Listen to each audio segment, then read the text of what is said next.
You're listening to Critical Mass Radio. Now, it's our turn. Yeah, I'm not sure how many times you have to click a button to make it work, but hey, there you go. Yeah, welcome. Excuse me, welcome to Outside the Box Open Forum. Once again, Sunday night. Yeah, there's something in the air, eh? Can you feel it? Oh, man. Anyway, I hit my limit for email send-outs today, so I'll get busy at it again tomorrow. And we're going to talk about a few different things tonight. I had a great chat with Michael Cooley, who he was in the call with me. I'm trying to bring him in here. Oh, I got to bring Rosanna. I wish you guys would just tune into the show. Overload my Skype. See, Ninja, I am saying something. Yeah, I don't mind for after the show, but it just overloads everything at the front end. So, that being said, there you go. You're in. All right. Where are we? Just checking to see if I can get Michael in here. And did I get on? Oh, call failed. Okay, I'm not sure what's up there. Yeah, we got some party animals out in the parking lot tonight. Oh, yeah, there we go. Oh, okay, nothing seems to be grabbing here. Let me try one more time. And get Michael in. Yeah, I had a chat with him about an hour ago. And a lot of the stuff that we were talking about, I said, yeah, this is exactly, the viewpoint I want to share. And nice to see that people are fully getting it. Let me try Rosanna again, see if that one comes in. Just waiting, guys. Just give me a sec. The first few minutes trying to get everything set up here. And then we get into the juicy stuff. All right. And, yes, definitely there's a big breakthrough in the air. Kishi, absolutely. Okay. Let me see. Is anything working? Okay. Well, I got the phone ringing at Rosanna's end. And call failed. And one more time for Michael. Let's see if we can get him in. And if not, just going to go hell-bent for leather, and you guys can join in because you're in the call. So all you have to do is hit join call. All right. Excuse me. Ringing. Not hearing it on this end, but then I'm on Do Not Disturb. All right. So, all right, Rosanna, I did try 3 times and didn't want to come in. All right. Let's talk a little bit about intent tonight. So I've had a few Skype convos with people today. And how do you put this? Still missing. A lot of people are missing the forest for the trees, looking for wood when it's right there in front of you. People get caught in a myopic. Kate? Yeah, I got you. It's all right. Yeah, you got me. Yeah, Rosanna, when you come into the show, don't just barge in, okay? I know you're there. Okay, thank you. Because you just interrupted a download. Okay. So just be mindful. Mute out on your end, please. It's a courtesy I do this, so just please have the courtesy back. Thanks. Yeah, there's a lot of shit in the air tonight. And if I sound a bit intense, there's a reason for it. I'm at that point. I've been at it for a while. People, you got to wake up and see this, or you don't. This is about graduating kindergarten. Okay. Oh yeah, it's gonna be a fun night with all the rowdies in the neighborhood. Okay. Well, let's just carry on here. Where was I? Trying to regroup here. About intent and missing the forest for the trees, looking for wood. Now, what I mean for that is, or by that is, people miss the obvious while they're looking at all the distractions. They're not seeing the allegories and the purpose contained within what it is they are specifically doing in their purpose. As a point of consciousness trying to come to what we term awakened state. You can pretty much test your awakened state by walking around as you shake your head constantly at people, as Michael pointed out, screaming on their cell phones at people while they're driving, honking horns, and impatience, and desperate to get to the mall, desperate to get to the TV, and when you are talking to people, they're talking about things, distractions like politics or religion or all the rest of the manner of crap that's out there. And these people, by their own free will choice, and you cannot trespass, are asleep. Leave them alone. There's a saying, let sleeping dogs lie. They'll wake up or they won't. It's not your call. And you've all been too busy being busybodies in everybody else's business, me included, trying to wake people up from their slumber. How dare you? I'll go back to the analogy again. Would you like being woken up every hour on the hour with someone throwing ice water on you where you didn't ask for it? Different scenario if you ask someone, hey, every hour in the hour I need you to throw ice water on me while I'm asleep. Then that's a free will choice. Otherwise, you're just jumping all over free will with golf cleats on. Not a good thing to do, because it will come back and bite you in the ass. The word karma came up a few times today. Ka-ar-ro-ma,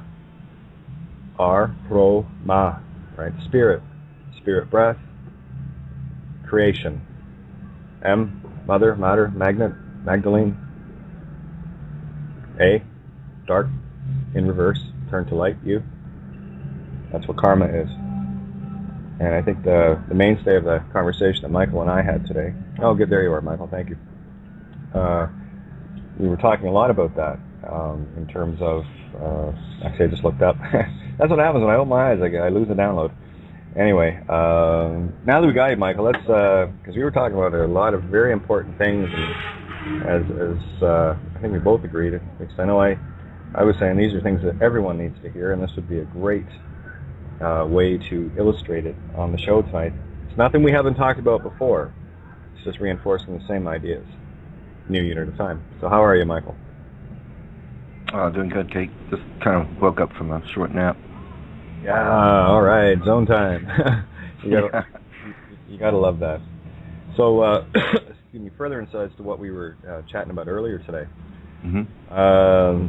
Just trying to go back, because we were talking about karma and things coming back around to bite people in the proverbial ass, right? Right. And karma is self-created. Karma is truth that you cannot confront. So it will confront you, because you will always do the mirror of what you need to do to find that truth.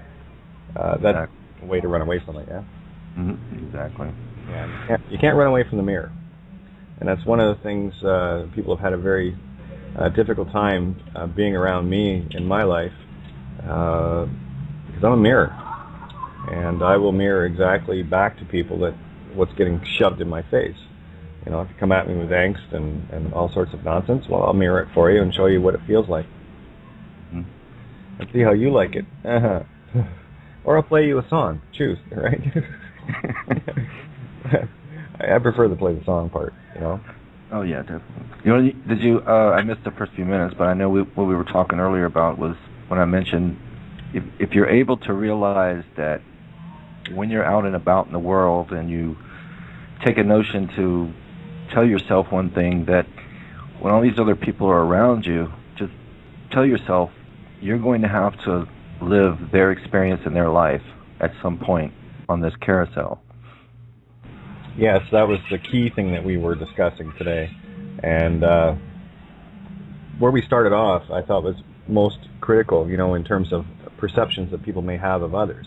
You were saying there was a word a friend of mine used to use for, what is it?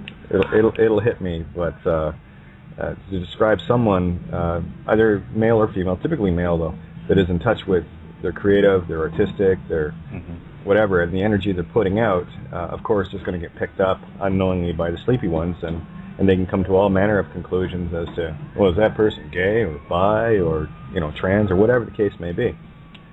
What's happening there is people that are observing in a sleepy state are definitely picking up on the energies, but they're misinterpreting the energies from a physical standpoint.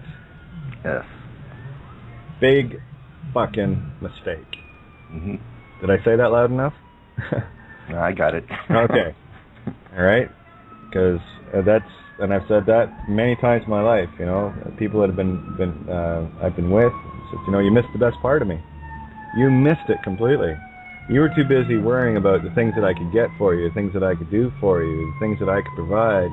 The coattails that you can ride on and all the rest of this, right? That pedestal shit, why I hate it so much, right? Yeah, themselves. Them. Yeah. And what happens in the end is when they get their fill of everything they need, I get tossed to the curb. you know, and whatever. Oh, sorry I couldn't do more, but did you happen to notice my heart? Did you happen to notice the purest thing about me? No? Oh, right. You were stuck in the physical. Yeah. Weird that, eh? And that's where people get lost, as far as I'm concerned. They miss the best part of everything around them and everyone around them because they're too busy caught up in the program, the physical or the phi-cycle program. And it's going to harvest you every time. So I couldn't even call you back and say, hey, I need somebody to count all these stacks of money I've made since you've helped me, and would you like to just be a counter for me? Oh, yeah, that's not even that. Yeah, I know. I got the analogy, and it's perfect, right? Can you count all the? Do me a favor, come over and count all the money I stole from you, or you gave me the means to make, and all the rest of it. Yeah. I get mad at you if you come up short. If you didn't count all of it or missed a few. Or better yet, they'll get even more pissed off at you because you said no, no thanks. Well, what do you mean? Oh. What do you mean I can't use you anymore? I mean, it was like I found a whole lot of new friends very quickly. With the very first truck I bought. Oh yeah. Oh yeah. Hey, Kay, can you help me move? Excuse me. You have a truck? Oh, that's just what I need. Exactly. I got some stuff to go to the dump. And I was also talking today. It's amazing how many times people will call on me for whether it's riding the truck or riding the car. I need to get this, I need to get that, I need to be here, I need to be there. And I'm always there. I'm always the one. No problem. Hell, I even had a free man steal a car from me.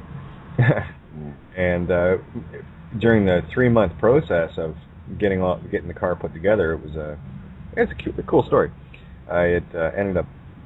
Went to an auction with a friend of mine, and he mistakenly bought a standard when he knew it was an automatic I was looking for Sue, which we got. I ended up buying 2 cars that day, and of course I'm stuck with the other one. And lo and behold, that car did not like me because on the way back from the auction, the hood flew up, and here I am doing 100 kilometers an hour, and the hood comes up and covers the whole windshield. So all I can see are the lines and hazards on, and just slow down and pull over to the side of the road. Right?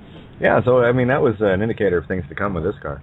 But anyway, I sat in my yard, and there's a couple of free men brought Rob Menard out from out west, and in a truck. I don't know how it made it, but anyway, long story short, he ended up selling the truck to, lo and behold, someone that was maybe 10 houses down from me. One of the teachers at one of the schools, the auto shop, they wanted to use it and rebuild it. Mm-hmm. And so in the meantime, because I had a car and a truck, I let him use my car, and without him telling me, he decided to use it at night, going down, giving people cab rides from the hotel, making money, right? Mm-hmm. So again, long story short, ended up putting this car together. Ended up being, in terms of silver value, what I had to cough up and get this thing on the road. It was about $6,000. It's a nice car. Oh. Anyway, so we got it, put in his name and got him all set up with it, and he was going to pay X number of dollars a month, whatever.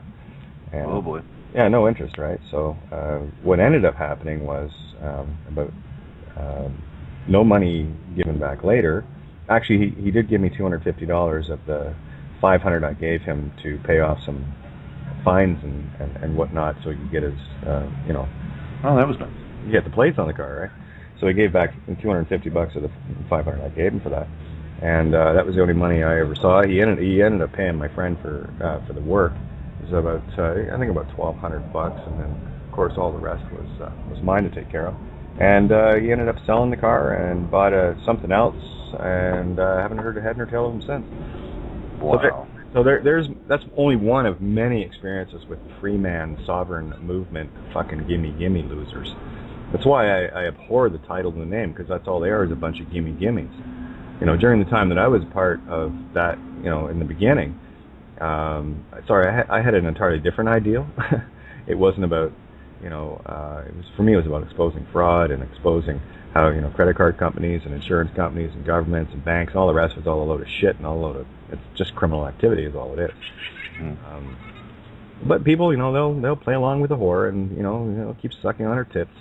and getting poisoned more and more and more every single day, and there's nothing you or I can do about it.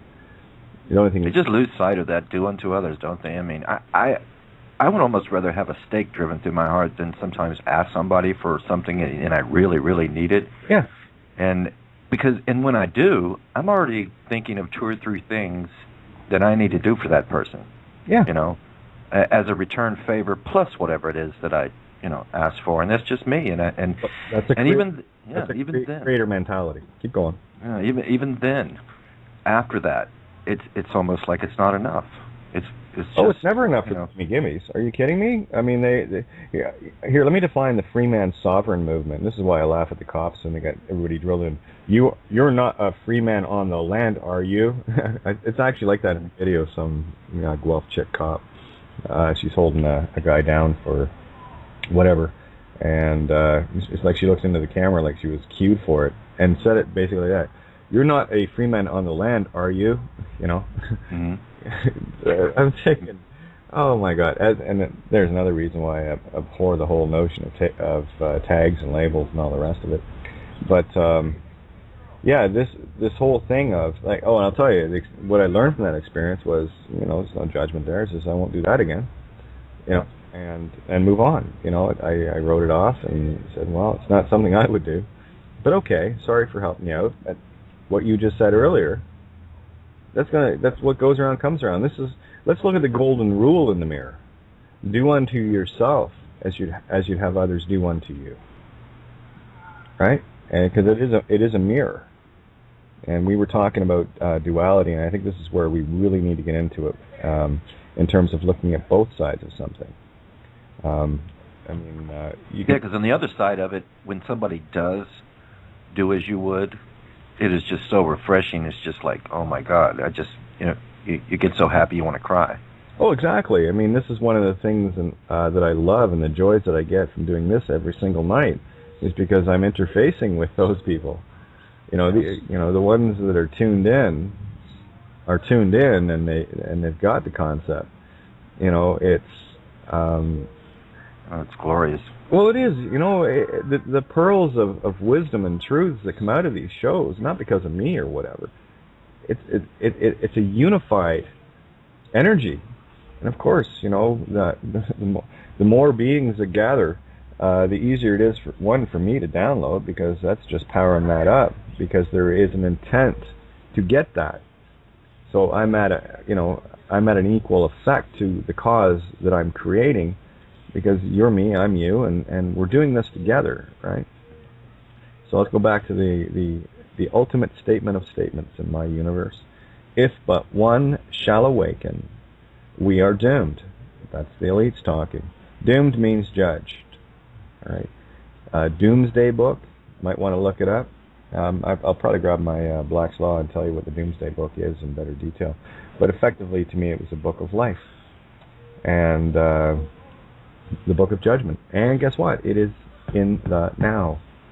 It's not a history book. It's not a future book. It's a now book. Can you read it now? How does it matter now? Because everyone's still looking at it from the past, present, future perspective. That's physical. Yeah, a lot of people. Oh, the vast majority. So this is about, let's take that razor road and widen it a little bit, shall we? There's another, we talked about this today as well, the analogy of the narrow road. You've heard in a lot of the books, the road that we walk is narrow and few will find it. Well, I'll tell you, an even narrower road is the one where the ego walks, where it cannot be wrong. It must be right in one perspective, therefore missing out on the countless, infinite other perspectives that you could look at every single thing. I used the cannibal as an analogy, right? For them, it's good to eat humans. That's their thing, For me, no. I prefer not to do that. Thank you very much. Yeah, I'll pass. Yeah, I'll take a pass on that meat stick. Literal. So we're in the purge, boys and girls. So welcome to the fact that you're here. If you want to continue to pick individual fights here and there for yourself, go ahead. You're still caught in it. You're still caught in the quagmire. For me, it is all about the one. and that is the universe. I don't play well, I'm going to take on this government, just this one, or this particular. I mean, my focus of my you notice the yellow brick road at the beginning? What is it, a spiral? Mm-hmm. Right, okay. That's it. So you pick your spiral point, excuse me, and you expand from there. That's the Fibonacci, right? The phi ratio. And for me, the phi ratio begins at the City Hall in Guelph, and it goes out from there. And look what it encompasses. It encompasses the city, and then of course other cities around it, countries, entire federal governments, U.S., and then it gets worldwide, to the point where it's like, where do I go from here? Because the road seemingly stopped at Rome, which I know it doesn't stop there. So I just went beyond Rome and sought the hidden, the things that people weren't seeing. That's the question I was asking myself. What am I not seeing here? What is it that is hidden from the physical that I need to see? And of course, there's your downloads. Boom, boom, boom, just like that. Yeah. So another little announcement for people too. I don't take on individual fights with people. You got an issue. The answers are quite simple. You just need to spend a bit of time. Head over to creativegaia.wordpress.com and do a little bit of reading. And, Brian and Helen, I'll bring them in. Do a little reading, and if you can see the answers, they're there. Effectively, this is about turning over the tables in the temple. Did you guys miss the allegory? That's what I did. Turn the whole damn thing over. Find the original sin, the original fraud. That's all there is. It's usually the opposite, isn't it? Yeah. Because it's always there. Everything is opposite. What you think is in the physical is mirrored in the spiritual, and the physical is the culmination of the co-created intent of the masses. And of course, when one of you, the awakened, I hate these New Age terms, but you know what I mean. Yeah. You, the awakened, you have, one awakened takes over, 200 million sleepies. So we need 35 awakened beings on a 7 billion population planet to turn the entire tide. So now you understand why it's like, can you get this? Just get this one concept. I need 34 more, 33. I'm talking to Michael. He gets it, and a few others. Yeah. Ninja does, and a handful of others that I know get this exact concept. And that's all it takes. You're in California, Ninja's in Holland, I'm here in Canada, I know there are others, so if you look around the planet, look at the grid we're creating and how far apart we are. There's 600 million that are, go ahead. Points of light in the planet. Well, it's if you're in a car with someone and they're driving and they take their hands off the wheel because they fell asleep, well, what am I going to do? Well, I'm going to reach over and I'm going to steer the damn car for them, right? And I'll take the car wherever I want. They'll go to my destination now. And then they'll wake up and go, how did I get here? Wow, this is cool. Yeah, well, there you go. You fell asleep at the wheel. And I decided to take over. And that's the allegory of what I'm talking about. We are taking, the awakened are taking over the steering wheels of 200 million sleepy drivers. Right. It's very simple, and that's the kind of power you wield. That's why intent is the only thing that matters from a multi-perspective, right? And you got to be careful with this. This is the free will choice thing that we were talking about this earlier.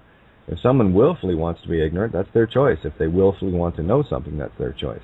If they willfully want to stay in the system and do, continue on with the harvest, they're getting harvested, then by all means. It's not what I would do, and I'll just try to show what I would do in my actions. I am known, and it's up to people to go from there. If it's something that resonates with them, great. And if not, go back. That's fine. Go back to sleep. Yeah, they have the power. Every individual has the power, and they always will. Mm-hmm. It's the joy of it. Well, that's the whole thing. I'm not sure what people... I love these New Agers. We're co-creators. We co-create and everything. Well, what part of co-creating did you miss? Well, wait a minute. I can't. Well, you said you're a co-creator. Yeah, you're absolutely right. You are. And how do you think this got created? This is a co-creation of all of ours. This is why, I have my own ideas of what I see as a better creation in terms of this place. I mean, this place is easy to figure out. Yeah, everything pretty much is going on here. I don't want a part of that, Yeah. So, I wish we had our conversation for tonight's show earlier. It was just. I know it was flowing good. It almost felt like. I almost forgot it wasn't. I know, that's exactly how it felt. But anyway, we got Brian and Helen and Rosanna. You guys want to chime in, see what you guys are thinking? What's on your minds? Hello. Yeah, hopefully somebody will join in. I'm going to refresh my tea. Go refresh your tea. And, we'll see if Rosanna's going to jump in here. Let me make sure I didn't lose her on the call here. Yeah, she's still there. Rosanna, where are you? Oh, she's fighting for the mute button. Hey, sorry, I was away from the computer for a sec. Oh, no worries. It's all right. Oh, yeah, no. Oh, that's everybody just jump in at the same time now. Okay. I will mute my mic and then... That's okay. I mean, it's just, go ahead, Brian. And then, Rosanna, you can jump in. I was just saying hi. That's fine. Oh, there you go. Hi. All right, that's the only point that Brian wants to make tonight. What about Helen? Does she want to say hi too, or is she at work? No, she's here. Oh, no, I'm here. How are you doing? Good. Karen, the universe, a brand new asshole. That's kind of what I do, so... yeah, that's good. Actually, I was talking today about continuous surfaces, so that's, totally in line with that. Like Mobius strip, or kind of like a solid with something, like a donut, sort of, but, in... different geometrical configuration, but anyway, the universe was an asshole, and it sounds like that to me. So. Yeah, very cool. I love those toroidal donuts, eh? Unreal. Rosanna. Yeah, hi everybody. There you are. I was thinking about what you're saying, and I understand it perfectly, and I agree. But there is a part of me, I am in Brazil, and here there is absolutely, it's nearly nothing about what's going on, Well, that sounds to me like the universe is saying, Rosanna. Yes, I'm here. Get busy. That's what the universe is saying. You and Erica. Yeah, and this is it. So I decided to post, a few things. But you see, I don't want to force people to wake up, but I see in my case, it was like 3 years ago when I woke up, let's say. Okay. Well, here's a question for you before we get into long-winded things here, because there's something that you're still... What part of... what do you do? What do you need to do physically to do anything? Like, everyone says they feel they need to do something. Mm-hmm. That's a physical reaction. Right, I gotta do something. Well, okay, then change your mind. What part of being a co-creator of, creation all itself, and intent are people missing? Yeah, I understand. Put your intent out. It's like when people talk to me about emails, I had a bunch come back as far as, postmaster mail delivery, right? Maybe about 30 or 40 of them out of, I don't know, possibly 500 I sent. Big deal. Doesn't matter to me. I don't care. I don't care if I get a response or not. I don't need anyone's permission for my intent to change this universe. That's the difference. I go back to the original rule of nature says it to you every morning. Nature calls in the morning when you get up, and generally you have to go tinkle, yeah? Who did you call for permission? Or did you just go? Right? Yeah. This is how I feel about when people say, I have rights. And no, you don't. If you if you think you have rights, you are seeking permission from someone else outside of you to agree with your rights. I don't care. I don't need to be right or wrong, and I certainly don't need rights. I mean, I will create with rights, R-I-T-E-S's. That's when I say the word right, generally, that's the word I'm intending. It's not to be correct. I don't need to be correct. You know? And when I say the right hemisphere, that is the creative ritual hemisphere. So I mean this quite literally, in a very allegorical way.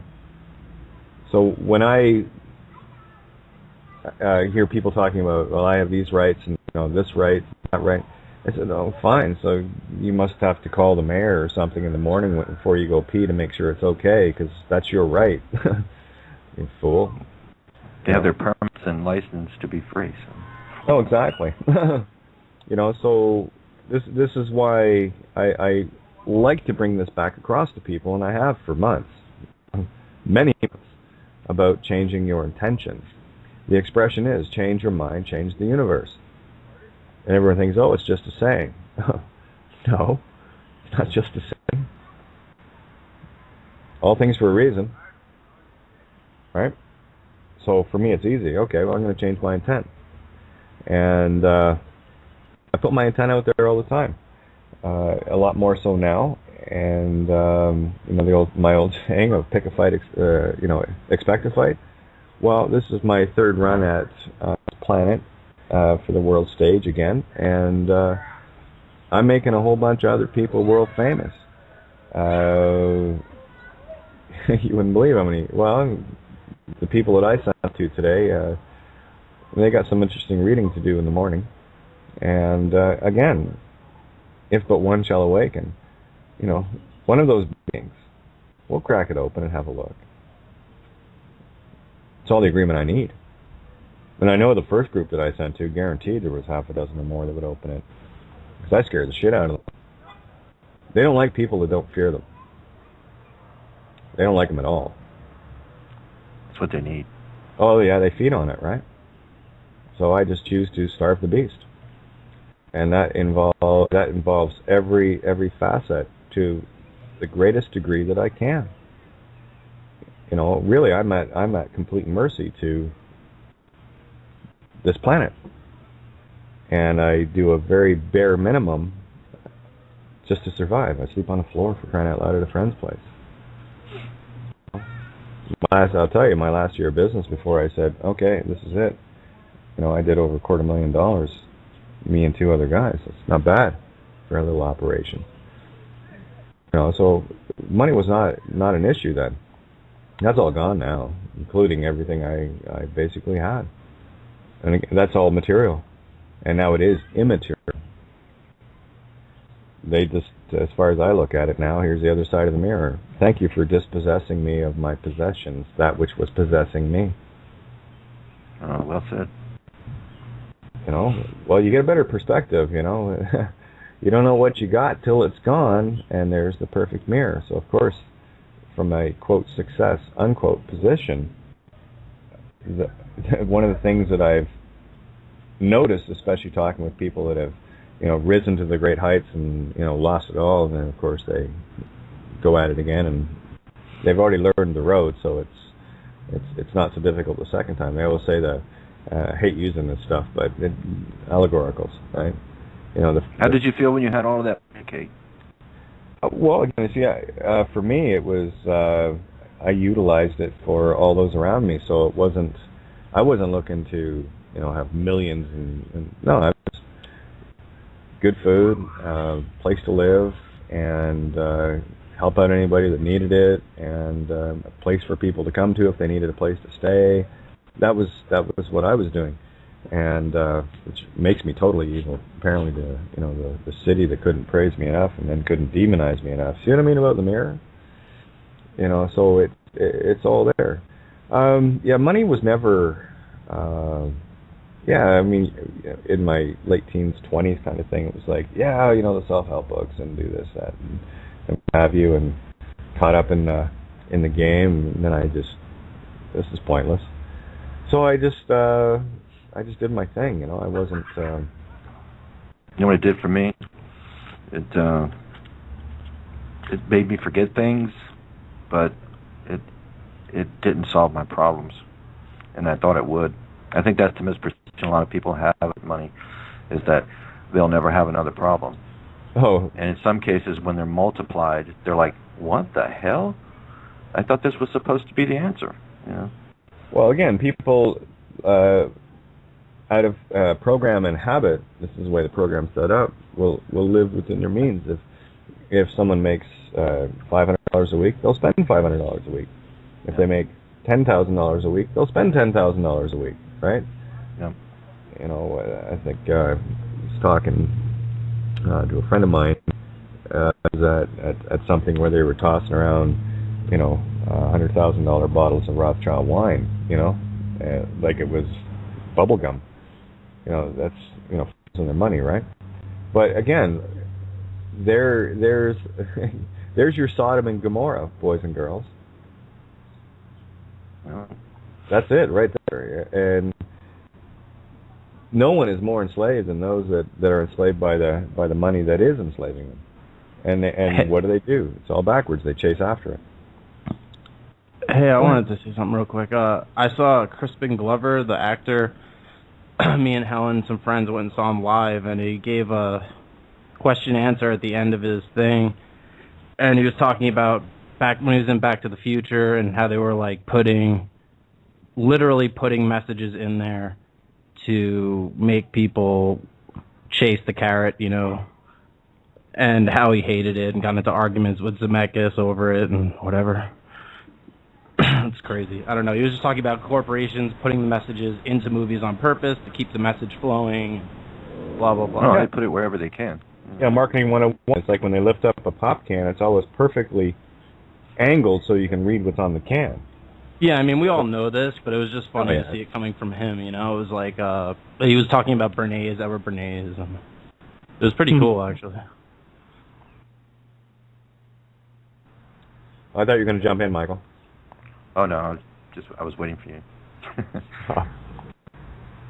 Yeah, But yeah, they try to stick it in everywhere they can. I mean, you can't watch anything nowadays in a video without there being ads and whatnot. I mean, that's just standard operating procedure for corporations. But yeah, and written into all the scripts, too, like all the TV shows, all the movies, they put little things here and there just to, I don't know. I mean, it's a known thing. It's nothing new. I guess my point was it was just interesting to watch it coming from the horse's mouth, I guess. He's a Hollywood actor, so. His movies are incredible, actually. If you ever catch one of his tours, when he comes around, you should go. He does private showings. That's pretty much it. And there's like, I don't know how many people were there, maybe like 100 something. But, no, Back to the Future was my favorite. Yeah, I mean, great movies and great allegories, too, right? The circular nature of time. And, again, I go back to Cloud Atlas. You got to look beyond what is being shown physical and see the allegorical of it. And what you have are multiple lifetimes happening at the same time. This is exactly what the multiverse is. Your perspective that you are aware of is locked into one, but you are infinitely all. You know, it'd be hard to play a game if you were everybody, yeah? And thought you were? No, this is the unknowing, the all-powerful creating unknowing us, the infinite little sparks of the all-spark, out experiencing ourselves, the all-knowing, powerless just to see what transpires, to figure out. For me, the only thing that resonates on that one is trying to answer the question why, you know, and I tell you, consciousness in terms of infinity, be it the illusion of infinity or the infinity of illusion, be a very lonely place to be if it was just me. So, what do you think that you... This is a good question for you, Kate. You just reminded me of something. But what do you think it is that we or you or all of us don't know? What's that one thing that what's your best guess of that we still don't know? Yeah, you don't ask the easy questions, do you? No, but it's probably something you toss around in that physical mind of yours, but... You must be an Aries. Oh, yeah. Ram it, baby. Oh, my God. Oh, my. That should make you think a little bit. Yeah, let's talk about the infinite answer of all things. Okay, What was your question again? That just may be it. Maybe it's, then what is the one thing that you believe that we don't know, including yourself? What maybe, I know that's kind of open-ended because it's like, what do you not know? And you could answer, well, if I knew, then I would know what I don't know and what I need to, What we don't know is that which we choose to not know. Okay. Right? In order to have a perspective of looking for something to know. Since we know all anyway, like I said, it'd be a boring game in terms of consciousness. Everything in consciousness, is created by the all mind.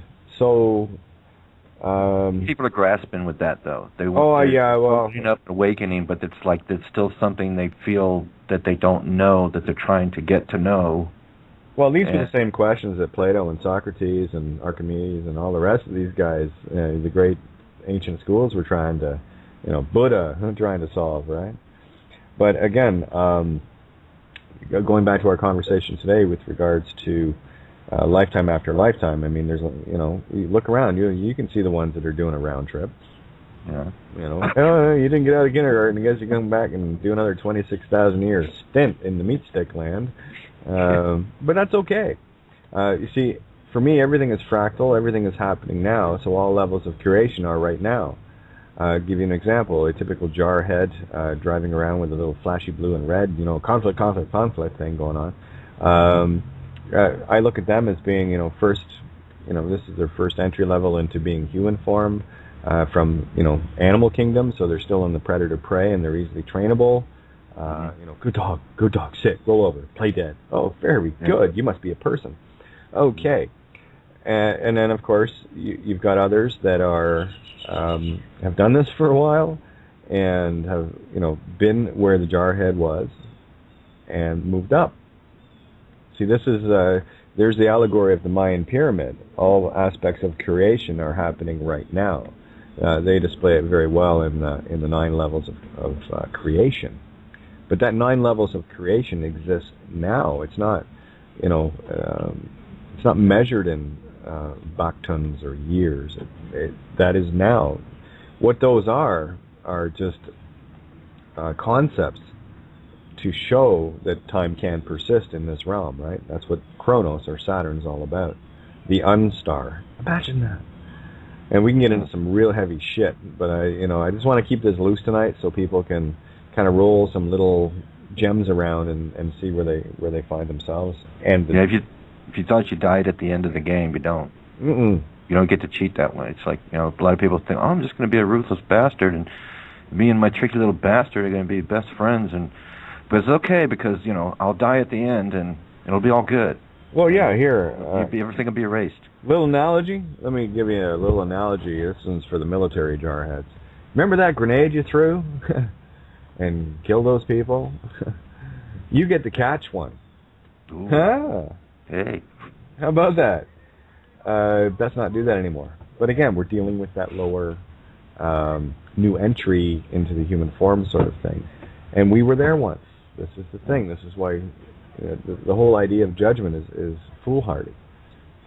I will not, judge anything greater or lesser than by observation of what I might perceive it to be. It is what it is. Is that something I would do? Is that something I would not do? Easy peasy. Now I got another question. Okay.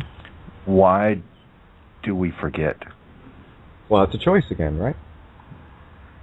You see, if we, being the all-knowing, don't have that all-unknowing choice, and it is a free will choice, we don't have a contrast to explore ourselves. We have an infinity of, oh, this is boring, I know everything. Mm-hmm. Now the all-knowing can look at the all-unknowing and be entertained by it, yeah? And the all-unknowing part of the ourself is being very entertained, trying to figure it all out again, to get back to ourself. So it's, again, there's the infinite up, infinite down Jacob's ladder. What rung are you hanging on to? What bell rang for you? You've had your clock run, right? So forgetting is a very useful tool. Yeah, I can see that now. It does make sense. Right? Yeah. That's why I say, what was it I was trying to remember? What was it that I forgot to forget? And then needed to know. And needed to know, right, yeah. So, here we're just, it's an infinite game. What goes around comes around, and we choose the cycles of the save point. The video game. When you're playing a video game, say there's 100 levels in this game, and each level gets progressively harder in order to create a challenge. Because, I mean, if you go, say you've played this video game, I'll just use this as an analogy, played a video game that the very last level, of course, was the hardest one, and you finally beat the game, and then you go back to the, level 1 that you had difficulty getting through, how bored would you be? Yeah. But here's the thing, that when you get to that accomplishment, now it's time for a new game. You've hit your save point. And every lifetime we come in, and when we go out, everything that we learned is saved. This is my intuitive on it. We talked about this today. So, people ask me, well, how do you know so much, and how do you remember this? And how do I'm looking for the hidden, right? I'm looking for the things that are unseen. So, in that light, I'm just recalling my last save point. And when you look, I've given enough examples of, the clues that I had. Gemini, Dragon, 64, W, Katie, June 15th, day the Magna Carta was signed. All these things, all factored in, and these are my early clues that said to me, oh, there's more to this game than meets the eye, so I just decided to open my eyes a little better. That's all. We get to spin the big spiritual wheel at the end, or we'd be in the wheel. See where we... Exactly. Tobias just want to come in now? Oh, good. Yeah. Hello. I'm on the air 7 nights a week.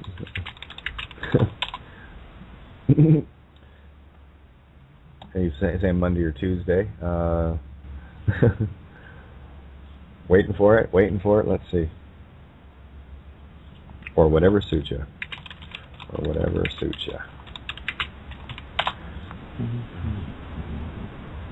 I got a chance to see some of his videos, by the way, and I was just, wow, blown away. No problem. Yeah, I just said he's got a teleclass.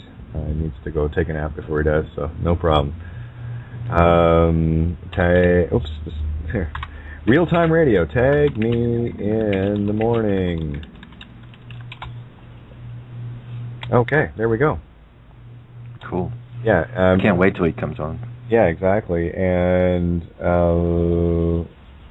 Andrew Harvey, that was supposed to be on tonight. Not sure.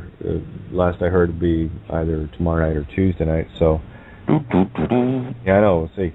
I've already shifted that one around a few times. That's why, for me, it's open to show up. Yeah. So, there we go. Great. Okay, excellent. Yeah. So we got Tobias coming on in the next day or so. Great. I'm looking forward to that. That's gonna be a hoot. Oh yeah. Oh yeah.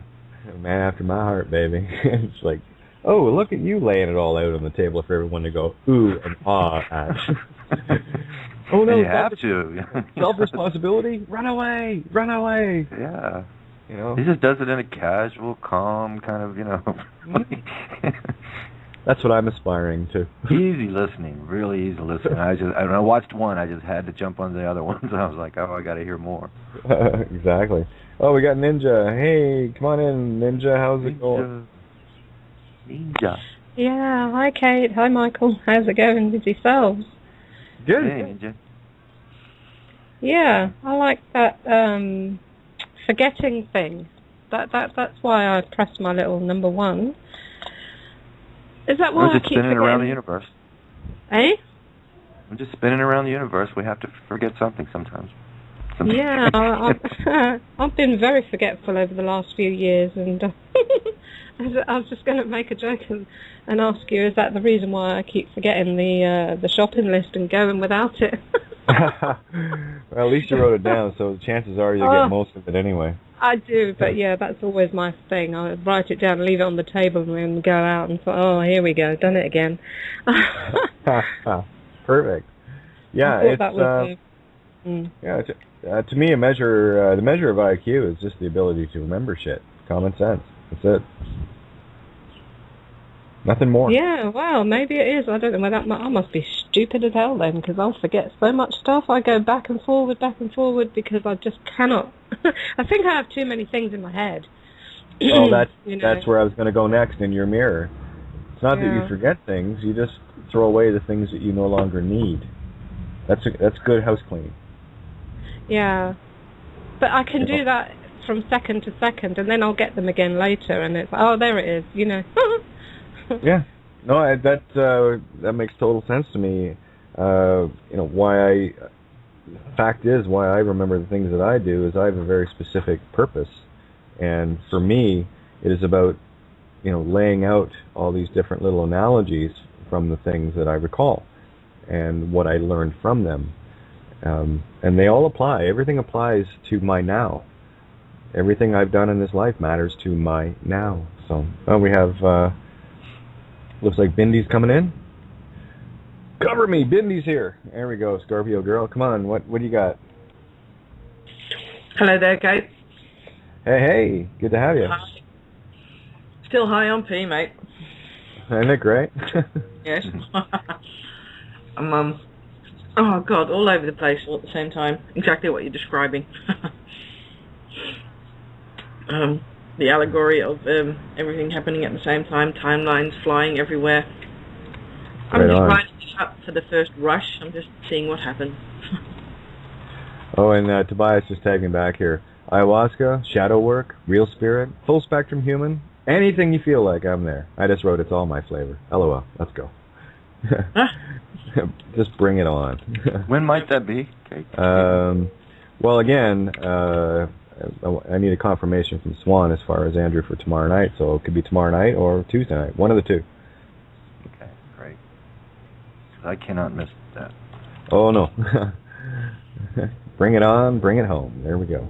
Speaking of forgetting, what's with the thing with walking in a room sometimes, and everybody's done it, I think, and forgetting why the hell you went in there? It's just... That's what I'm talking about, Michael. That happens to me all the time. Me too. I just don't get it. I think something's wrong. It's like I panic. I'm like, what? Was it important? Was it something that I needed to?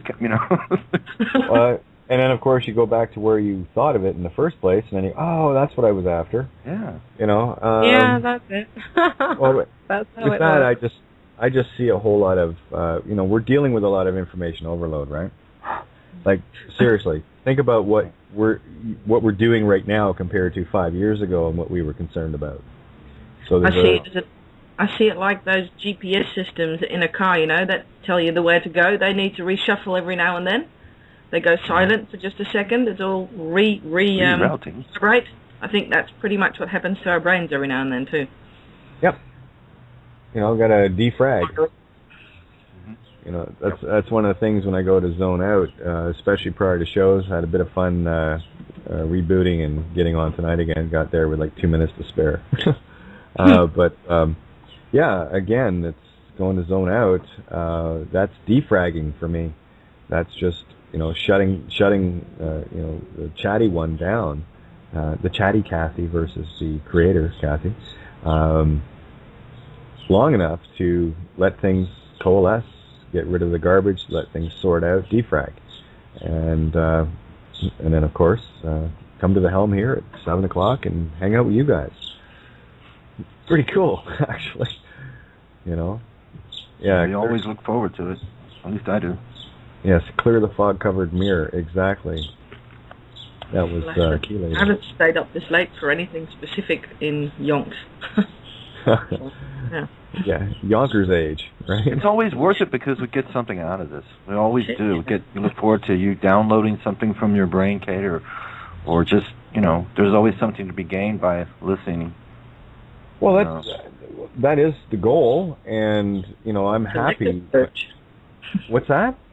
Collective purge.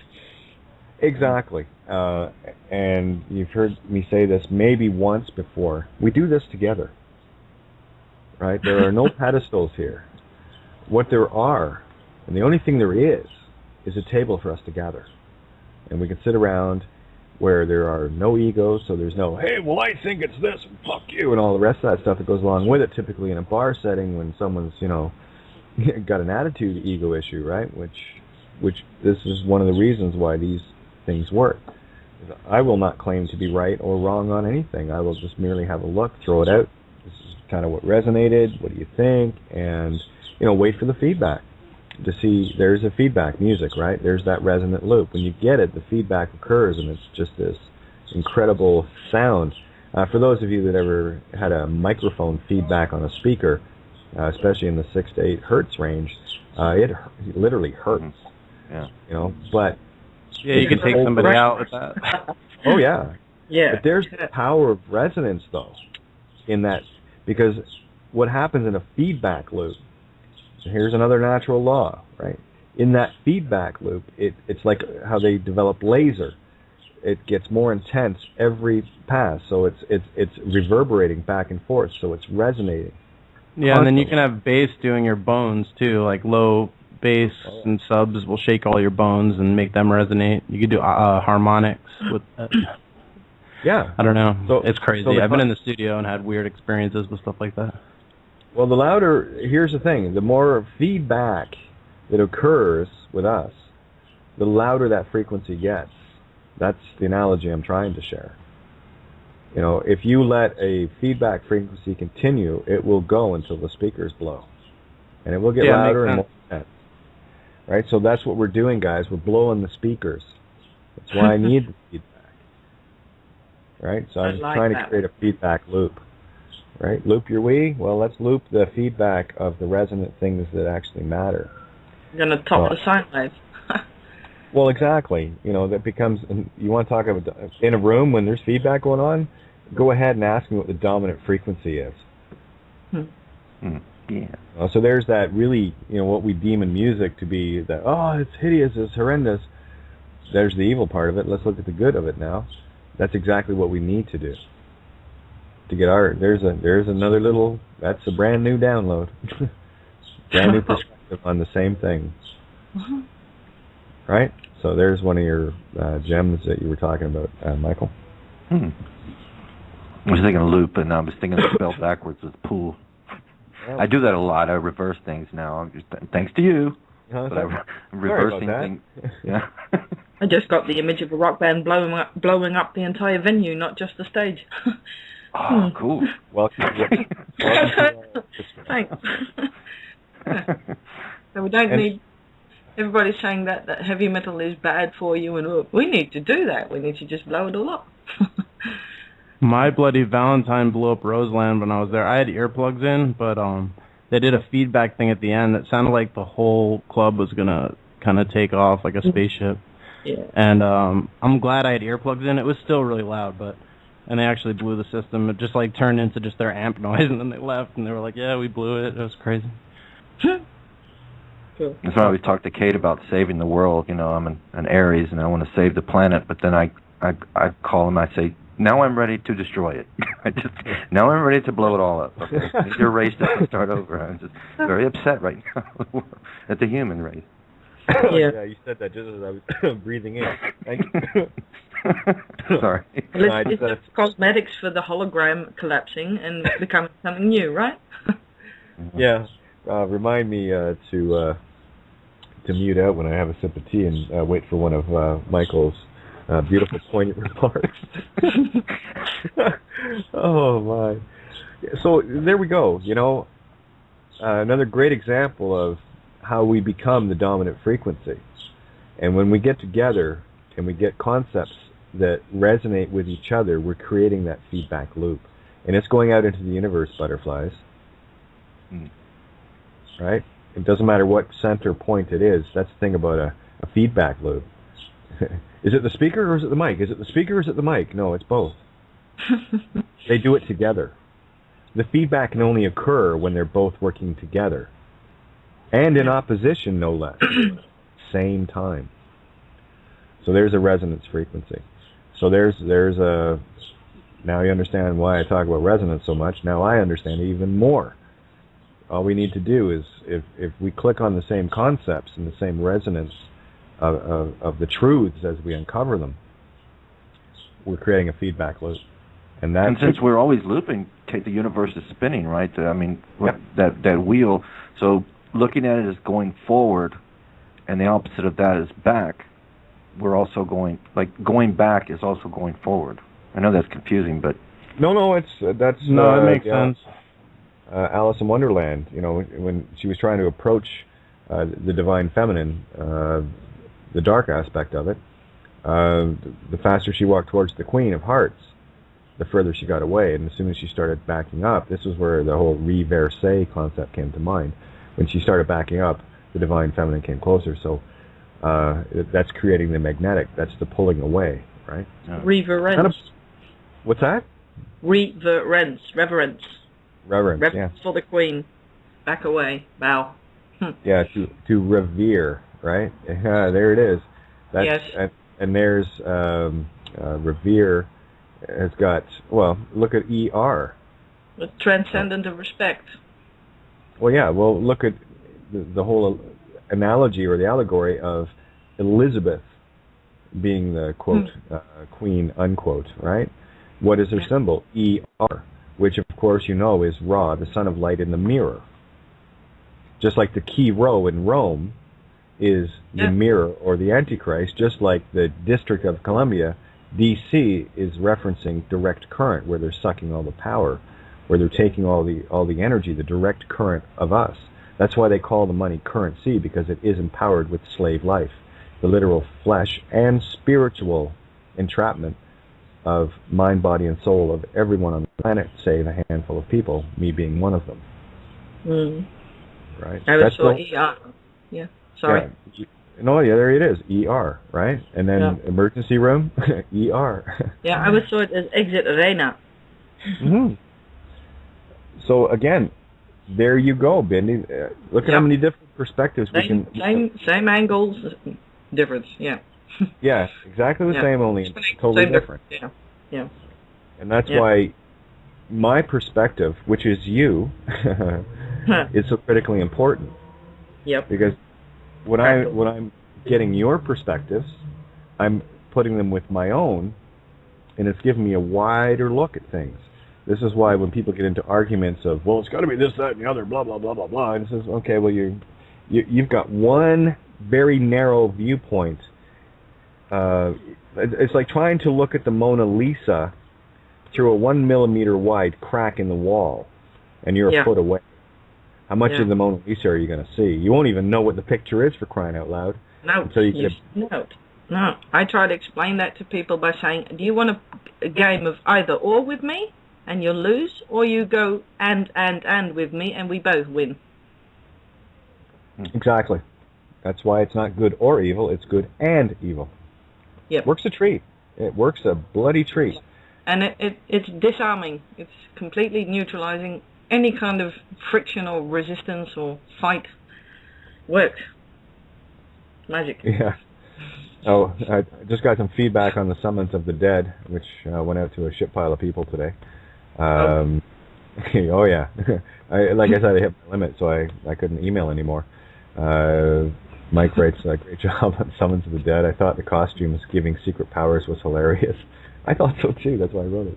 I cannot wait for those piece of shits to get karma shoved right back in their face. Well, it has to, you see. Michael, you covered this one really good today when we were chatting about everything. Karma. Yeah, everything that they're creating for themselves. Yeah. So are we. So what are you putting out, right? What seeds are you planting? You planting seeds of discourse, or are you planting orchards of beautiful fruit that other people can partake of, and you can stand back and go, cool. And guess what? You get to partake of the same trees. We all get to share. It's an infinite creation. Singular intention, infinite creation. There's the Y, right? There's the symbol of the Y. The one stem with the two branches. Singular intention. This is going. I talked about this a year ago. Singular intention to exponential creation. And it's not a coincidence that Zeus's thunderbolt is two opposing Ys. So that's what they mean when they say you need to become wise, or wiser. And that golden rule of do unto others, because it helped me, Kate. It was like therapy when I was out and about. It's like if you're in a store, in a mall, or you're waiting in line, or you're impatient and somebody bumps you or somebody steps on your toes or whatever. It's how you handle that, because if you look at it as if you're going to be that person along the wheel, there it is. It's a must. You have to be that. You have to be, Then all of a sudden, instead of getting upset that they stepped on your feet, because now you're looking at them as yourself, you almost want to shake their hand or just say, hey, how's it going? And, oh, don't worry about that. It's okay, because now you're talking to yourself. That's going to be you. Yeah, well, now when something is done to me, the only thing I can say is, uh-oh, you get to hear that. Lucky you. Ooh, hope you can handle it. That's why my line in the Summons of the Dead. Let's see how, peaceful you are when some 300-pound jarhead has his boot on your throat, shall we? See how you like it. Now this guy that did that, he's going to get to experience it. And then, as I said before too, he gets to experience being transgender as well. They'll be getting to be just as confused as what color shade of nail polish to put on as you are in the morning. I know. I was talking about that today. I was looking at my toes and thinking, I didn't bother, by the way. It's not going to be any easier for them. No, it's not. The sun was out, and I was like, oh, finally a nice day, and so I just caught some rays in my zone, right? I just said, okay, I'm just going to zone out, and it was great. It was awesome. But that's important to do, right? I mean, regardless of all the physical world and what it's doing around us, that need to zone out and just, I guess, for lack of better words, just relax. Exactly. People need to do that more. I gotta pass by people all the time and say, you just need to relax. Well, let's touch on that. What we were just talking about, because this was one of the key things we were going over. Because you had mentioned about having certain artistic abilities, and people look at that's the word I was looking for, metrosexual, right? That label. Where you're not kind of sure if they're I've got I had a few friends until I ran out of the gimmies to give them, but anyway, one of them was extremely metrosexual in musician and dressed nice and always had this you're not quite sure air about him, right? But he was just married and happy and great and all the rest of it, right? But here's the thing, as I said to you, one of the big joys of working in music, especially with songwriters, because we had, of course, men and women. It was predominantly, probably about a 60-40 split, 60% men, 40% women, that came out to the cafes, which for me was, that's kind of a normal trend. But one of the things that I enjoyed was the fact that here you have all these, and some of them pretty rough and tumble, coming in and bearing their souls through their songs, and completely in touch with that beautiful, creative, divine feminine, and putting it forth. And then, so that brought them into balance, in the same way that women coming in to perform, having to use a lot more analytical in terms of music and the structures and all the rest of it, which is a very male thing, like songwriting and what have you. So they're bringing that beautiful aspect together with their, natural, creative, divine feminine, right? So what I looked at with these individuals, as I look at with everybody, it was funny, I was talking to Vicky yesterday, and I could look around and go, oh, I can tell you every one of these beings how far out of balance they are. And there was a couple that were, oh yeah, that one there, that one's closer to the middle than the rest. And of course, Vicky, see, yep. So it's, and of course, most of them are uber macho male, but I could see the presentations of the divine feminine, whether they would realize it or not, in who and what they were in terms of their dress and how their hair was and whatever, right? Just being the the neutral observer. So, well, growing up, and I'll say this, I don't have no shame by it, but a lot of my friends and I always took note to the fact that, why does it always seem like, some of the best musicians and songwriters and artists are gay? You know, I mean, after a while, it kind of you can't help but question because you're like, wait a minute, you know what I mean? It's just that's that balance you're talking about. But I observed that growing up. It didn't take me long to figure it out. You know. Well, that was one of the amazing questions. That's why I love Mel as an interviewer. One of the amazing questions she asked me was, well, you know, you're transgender. What is your preference? Do you like, you know, man or woman? And I said, no, I just I don't care. Neutral. I'm neutral, and I'm not seeing them. I'm seeing their heart. So I don't care. It does not matter to me. And then we talked a little bit about the divided duality of let's talk about gays and lesbians. You know, what we have there are people that are very in touch with themselves, but they're still making a choice of one or the other. Yeah, it's in the meat stick world. Yeah. Well, you know, to a lesser degree, because you know, especially, and this is not a labeling either. This is an observation, right? Now, you take someone that is, you mentioned the word already. When you take someone that is, say, bisexual, you know, I used to call them, they're just greedy, right? They want it all, baby. But, in the 80s. Well, yeah, exactly. But when we get out of the physical, that's exactly what you are. When you finally resonate with the toroidal field, call it soul flame or twin, whatever the case may be, it doesn't matter what the being is. You know, can you honestly help falling in love with anyone? It doesn't matter. There you go. Yeah. And that's what it really for me boils down to spiritually. Yeah, go ahead, Mindy. There's an aspect in everyone I can fall in love with, but I am, in the end, gay, lesbian. Yeah. I mean, you choose whatever floats your boat and sinks your anchor, baby, and that's Yep. That's exactly what I'm talking about. And the thing is, and you nailed it again there, you can look at all aspects, or both aspects in all beings around you, and you're going to find that which resonates with you. And you found it. Yeah. Right? That's one of the reasons why the LGBT community, and again, trans are the last factor of that in terms of mainstream. When you have the lesbian, gay, bisexual community, look what that whole community had to go through to get to this point. You know, like honestly, it's crazy.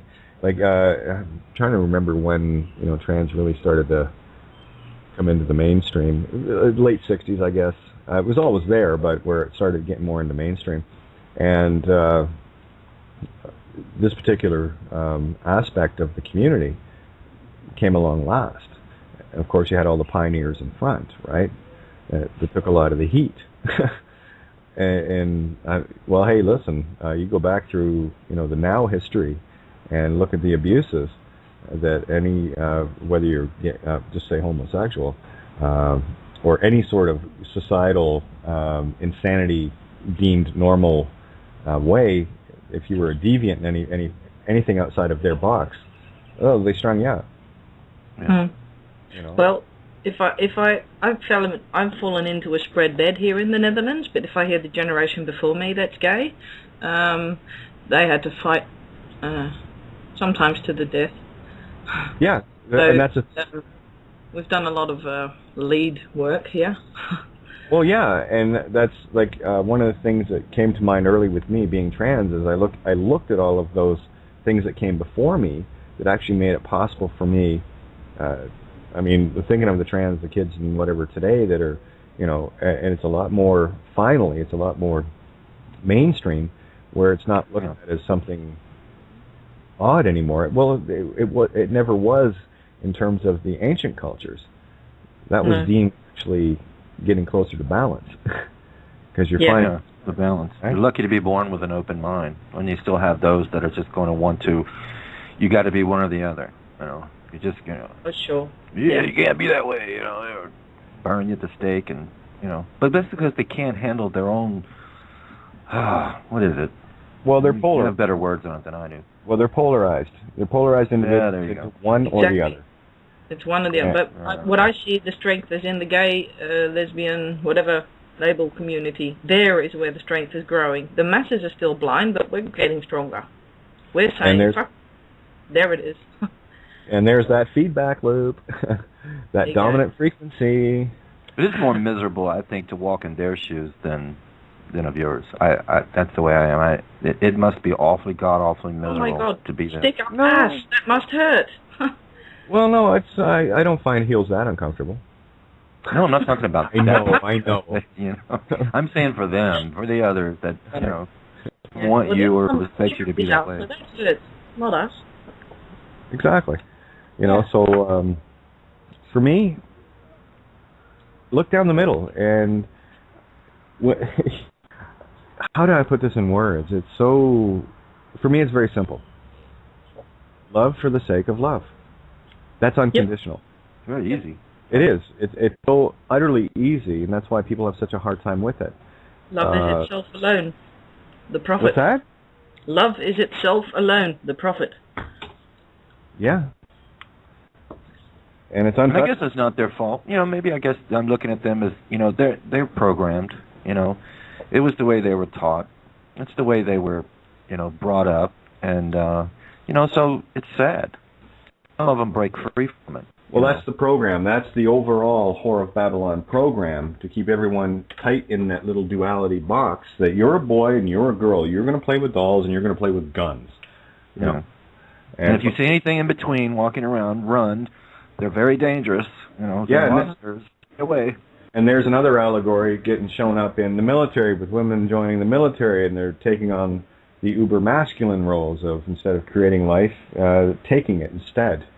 You know, so again, these are the reflections that I look at to see how things are changing, and the ramping up of all the, and I've talked about this before, the fear porn, and what have you. I'm calling it cheer porn now, because the more they do, the more I realize how terrifying it is.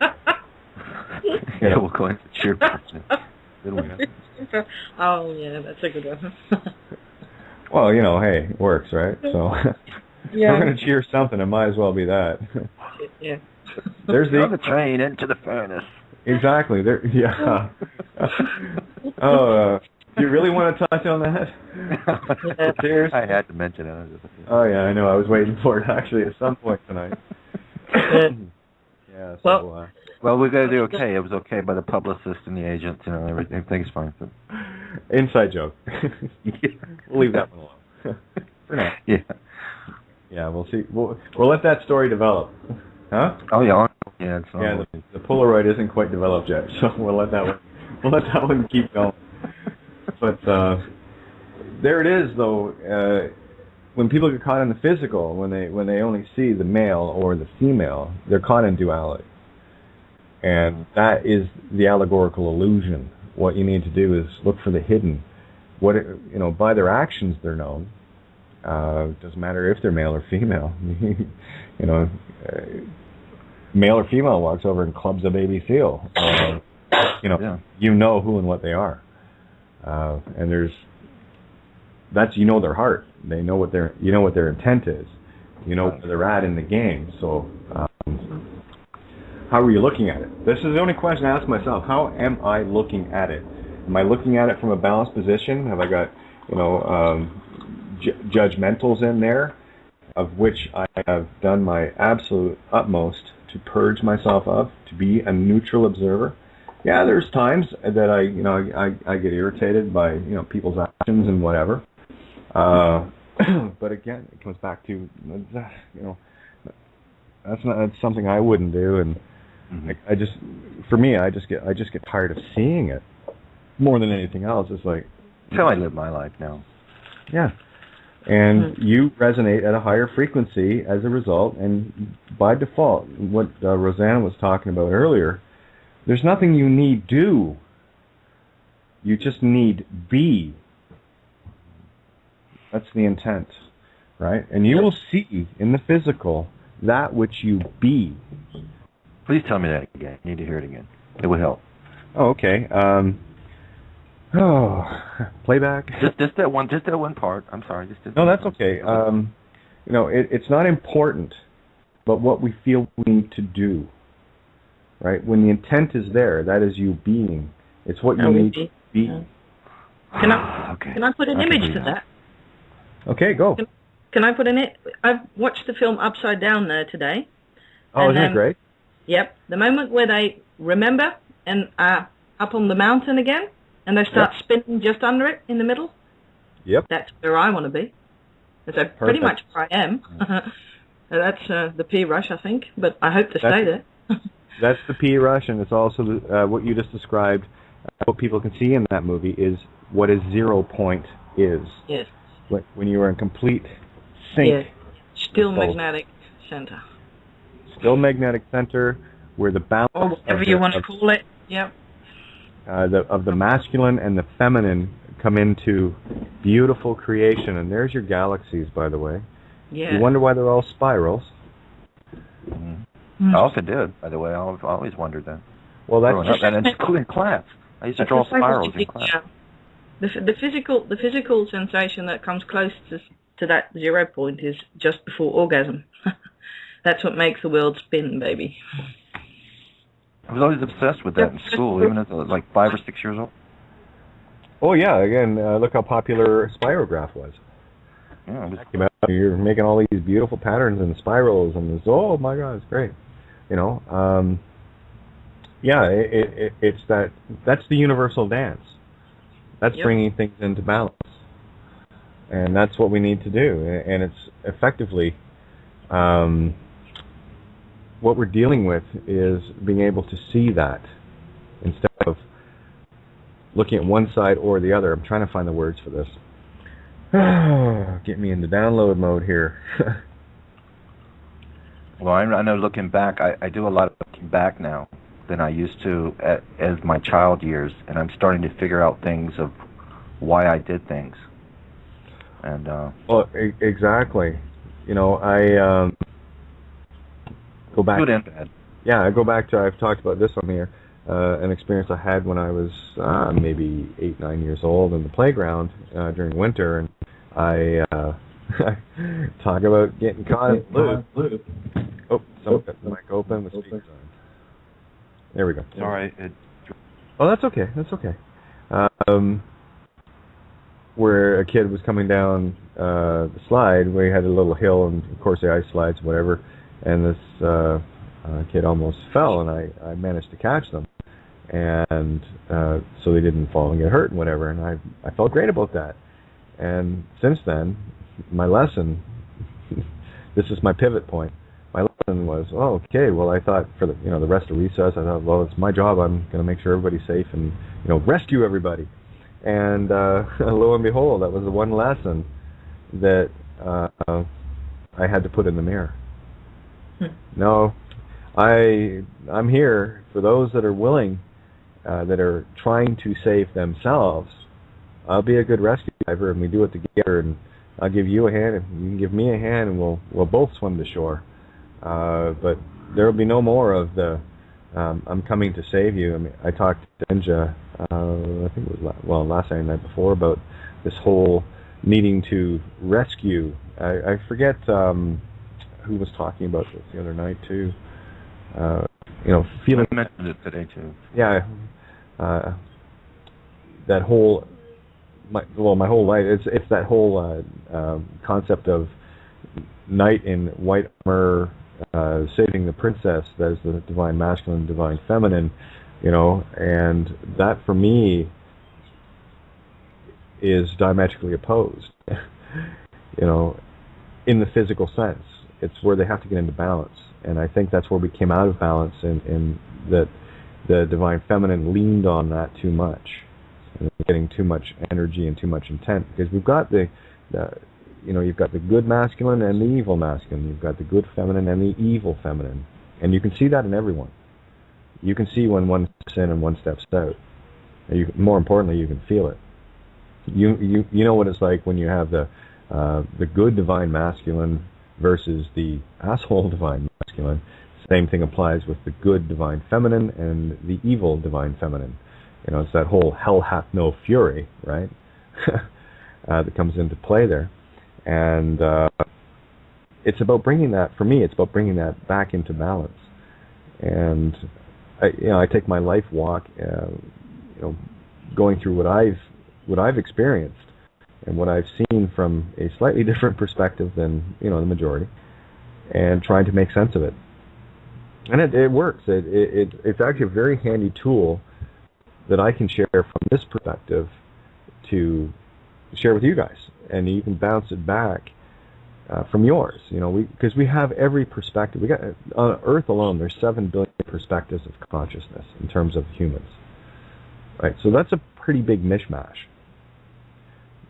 The joy of this is that what's happening now is we are becoming and are the dominant frequency. That is very evident with things like Bilderberg meetings and all the rest of it. And people still looking at this crap. But, ooh, I gotta, stop. Go ahead, knock yourself out and enjoy your next trip. Seriously, right? Yeah. That which you put your attention on and your focus, you are creating. Why would you want to create things like, the elites and the state departments and the Bilderbergs and the 300 Club of Rome kind of? Why? What do they matter? They only matter when we give it the energy. So they don't. And that one is a very spiritual concept, because automatically people go into the physical mode and say, well, if they do this and that, well, you're creating it. You're just falling right in, lockstep with the program. You're working off a canvas that was painted for you, not one you've painted yourself. And that's all I'm challenging people to do. Dare to physical canvas. What you resist persists. What's that? What you resist persists. Absolutely. Resist, persist. There was another cyst word there. There's the assist. Mm-hmm. See what happens? Yep. Right? So when you assist somebody, what are you doing? There's your answer to you letting go. Yep. You got to let go. That's what you told me this morning. That's what resonated. I cannot save the whole planet. No. It's too much. But you can. You see, there has to be the mirror opposite. I can't save the whole planet, but I can. Save yourself and it's done. Bingo. There is only you. There is only one who wants to live forever. Right. I get that instructional manual when I came down to this mess. I was an Aries. I said, we don't need that. We're making copies right now anyway. I said, you don't need that. You're an Aries. Just go down. Just go. I had this exact conversation with somebody earlier today. Exactly the same basic conversation. Somebody's trying to figure out, how they get to where they, the birth chart and their Mayan reading indicates that they're here to be. Total confusion and where's the instruction list? What do I do? Yeah. I probably had it memorized very in my other life. Well, yeah, we come into the game. Just think of the instant before you come into the game, right? You're thinking, okay, I've put this there, I put that there, got this. I'm going to remember that, no problem. You got this and that, Yeah. Huh? Mm-hmm. Well, the game. But the thing is, the tools are there, and yeah, that's about it. That's what resonates with me. It's like, I'm going to remember this, and this game's going to be easy. And whack. You pack all this stuff, and you come in completely naked. Nothing's attached on you. It's like, whoa, where'd my tool belt go? I had this, and I had that. I'm naked. I'm small. The tool belt's here. You just scattered it through the perception of time. That's it. And when you come into realizations, it's like when I go to my own name. I only go to me because I know my experience and I know what resonated, what I found. My parents, the boy name was Wilfred Keith Thompson, initials WKT, and that's the one they sold to the Crown, and it's all yours. Enjoy it. Don't need it, thanks. But what they did also, in a hidden way, is they gave me my name. Anyway, the initials WKT, WKT, and when that hit, bam! It's like I remember the day when I was on Skype, and I discovered that I actually have an icon. you put Kate in brackets, and I got to tell you, this was early, like a number of years back, when I was still trying to come to terms with me, and these were all indicators from the universe saying, it's okay, just be you, dance your dance. Ha! Shit. You know? Did you do it? Yeah. Well, I just realized something too. When I was a kid, everybody pointed at their forehead like I was an idiot. My name is Bindi. Right. They were so right when they pointed at their forehead, because the Bindi is the third eye in India, the red spot. Oh, that's right, yeah. That's me. I'm awake. I wasn't insane, I was awake. Yeah, they're just pointing at their foreheads going, hey, look, you're awake. Everybody thought I was nuts. I was awake. So what other clues? Shit. You know, here I am taking on the legal system and all the rest of it, and lo and behold, June 15th, 1215, that was the day the Magna Carta was signed. It had relevance, right?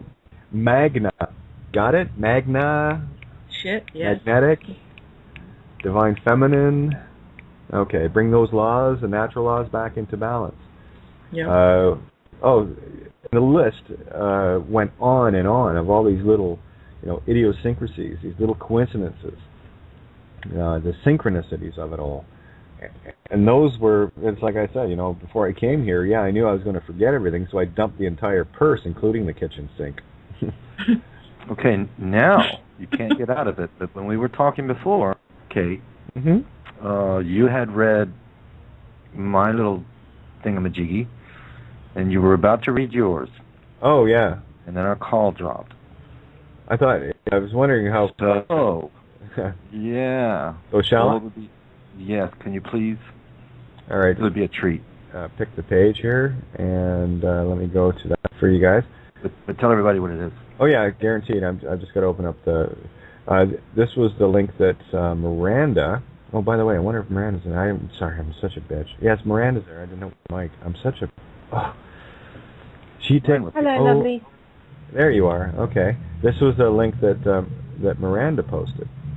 Just want to make sure I got it on both. Mine was myself in a mirror completely. It was my soul. It was me. Yeah, well, here we go. Let's talk about your third deacon Aries, yes? Yep. Okay. I do have to remember a lot of stuff, so be amazed. Really. I'm third deacon Gemini, and I went down the list of all the people close in my life, and lo and behold, spot on. Oh, certainly spot on. Like, wow, spot on. I'm thinking, that's pretty cool. How neat is that? So now I'm wanting to find out all the different government officials' birth dates and times and figure out their little red wagons for them. All right, so let's go to third deacon Aries. So all you all you Aries born in the last 10 days of Aries, this is you. All right, as soon as it comes up, there it is. So I want to do yours first, and I'll do mine. And okay. What deacon are you, Miranda, in Scorpio? Do you know? I'm first deacon Libra, Venus. Yeah, totally makes sense. I've got two Scorpios in my life that are first deacon Scorpio. All right, this is third deacon Aries. The third is a Jupiter Sagittarius, deacon of Aries. The third, Sagittarius, deacon of Aries, with rays from Jupiter, a bold and brash one, that is more restless and eager to finish than even the first deacon. By the way, Santa was first deacon. Here we have the intellectual enthusiast, and individualism is very strong. This person will do much to avoid becoming a victim of herd mentality. They're very independent and will never succumb completely to the demands of the lover or companion. Sometimes, naive to the point of pure childishness, suddenly they can seem like the wisest person in town. They're usually very altruistic and generous, but can also become one of the moral preachers who believe they know better than others what they need and want. Third deacon Aries are likely to move around a lot and probably travel much. Yeah, that's me. So there you go. So let's swing over to third deacon Gemini. I'm not sure if I read this the other night. Well, I'll share it anyway and see how close this is to me. I thought it was pretty bang, especially the things that I needed to fit. Okay, let me see. As soon as the page loads, there. So here's the Gemini, third deacon. So for those of you in the last 10 days of Gemini, welcome to our club. Now if I can get the page to load, that would be even better. There we go. And scrolling down. Let's have a little bit of fun with this tonight. Very interesting when you start to get to know thyself. Oh, there's my family motto. Nosce te ipsum. Know thyself. My initial, KT, right? Wow. My name, Katie, right? So I knew what my mission was early-ish. Yeah, let's just say a number of years back. I knew what my purpose was. This is why I said, okay, fine. Universe spoke, and I said, I'm all in. To be the servant of servants, all I ask is that I have what I need, and those around me are safe and taken care of and have what they need. And I got exactly what I needed. Good kick in the ass. Woke me up. That's why these people that are angry at the system for this, that, and the other, you missed the other side of that coin. Woke you up, didn't it? Why are you fighting still? I thought you were awake. Oh no, you're trying to fight to get back to sleep. Got it. Hit the snooze. Here we go. Third deacon, Gemini. The third is Aquarius, Uranus, Saturn, deacon of Gemini. The third deacon of Gemini is the most attached and unemotional, yet most humanitarian of the Gemini deacons. These people are great with concepts and ideas and relates to every kind of person easily with their sociable and friendly attitude. Yet quickness of judgment and a temporary fixation upon one thing or another hinders the otherwise admirable Gemini inclination for assimilation and impartiality. They soak up knowledge of every kind and seek a combination of breadth of learning and some personal vision that sets them apart from the mere copycats. Romantically, they need change in space and aren't great in an emotionally demanding atmosphere. And boy, did I find myself in those all the time, and of course, that didn't help out with the whole judgmental thing and the stomping of the heels, right? But these things that, and I looked at that and going, yeah, I knew exactly what that was, and what I have been doing, what I have been fixing, what I have been clearing off. Taking the time to look in the mirror and say, let's get her done, and have a look at it. And no one's going to be harder on you than you. That's why we have such a hard time facing ourselves, because we know just how scathing we are with others, and we don't want the same treatment, so we resist it. And there's that, what you resist will persist. So, let go. Have a look and go, yeah. And for me, the most encompassing way to handle that was simply asking myself the question, is that something I would do again or something I would not do again? And in that choice, you have actually judged and forgiven yourself. And it would be always ongoing, wouldn't it, Kate? I mean, it would always be a work in progress. The reading of that tells you negatives and positives, but it tells you what you're always faced with. Exactly. Not that you just fix it one day and then it's all good and it goes away. Yeah, again, it's coming to terms with those things, absolutely. And, when you finally do come to terms with them, that's where that little word repent comes into view. The light of Creator, you, pen, which of course is mind or head, and T, love. Right, so it's there is what's the word I'm looking for? There's your amnesty. Amnesty cannot be given to you. You must take it for yourself. It is a self-fulfilling concept. Amnesty is only that which you choose to become. See, a lot of people confuse amnesty with absolution. Okay, I forgive you. All right, so I won't do it again, maybe. Then they go and do it again. It's like, oh, okay, so much for amnesty. No, amnesty is self-realized. Are you worthy of it? And the answer is very easy, yes or no. So, you have to bring that back into balance. At least when you get to the maybe, you're getting somewhere, and when you say, yeah, okay, I'm okay now. And that's a lot of, meditating, that's a lot of soul searching, and sometimes it's not a lot. So, for me, I just look back through things and go, yeah, not. Think about it. Think of all the things that you've done that you would never do again, or that caused you to have your ass handed to you. Yeah. Okay? And those things that we have done to others, we've lived the mirror reflection. you know. So that's why, you know, I just let people be now. They're going to be who they are, you know. They're gonna look at me neutrally, or they're going to judge me, or they're going to hate me, or love me, or whatever the case may be. That's theirs. It's fine. You know, it's like being offended. I have to give someone permission to offend me, and I don't do that. That was a beautiful thing from Andrew Patterson I learned years back, and one of the most profound things he ever said, and it stuck. And it removes the emotional aspect of it as well. If it's only your ego that can be offended. That's the physical, right? Spiritually, you're perfect. Absolutely perfect. Of course you are. You're creation and creator itself. We're both.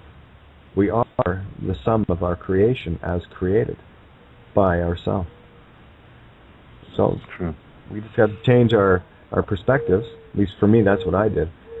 And a lot of these choices are very hard because you're not dealing with mainstream normalcy here. You're actually doing the things that have been hidden for so very long that really rub other people the wrong way because they're, one, not ready for it, and two, you're going to piss them off.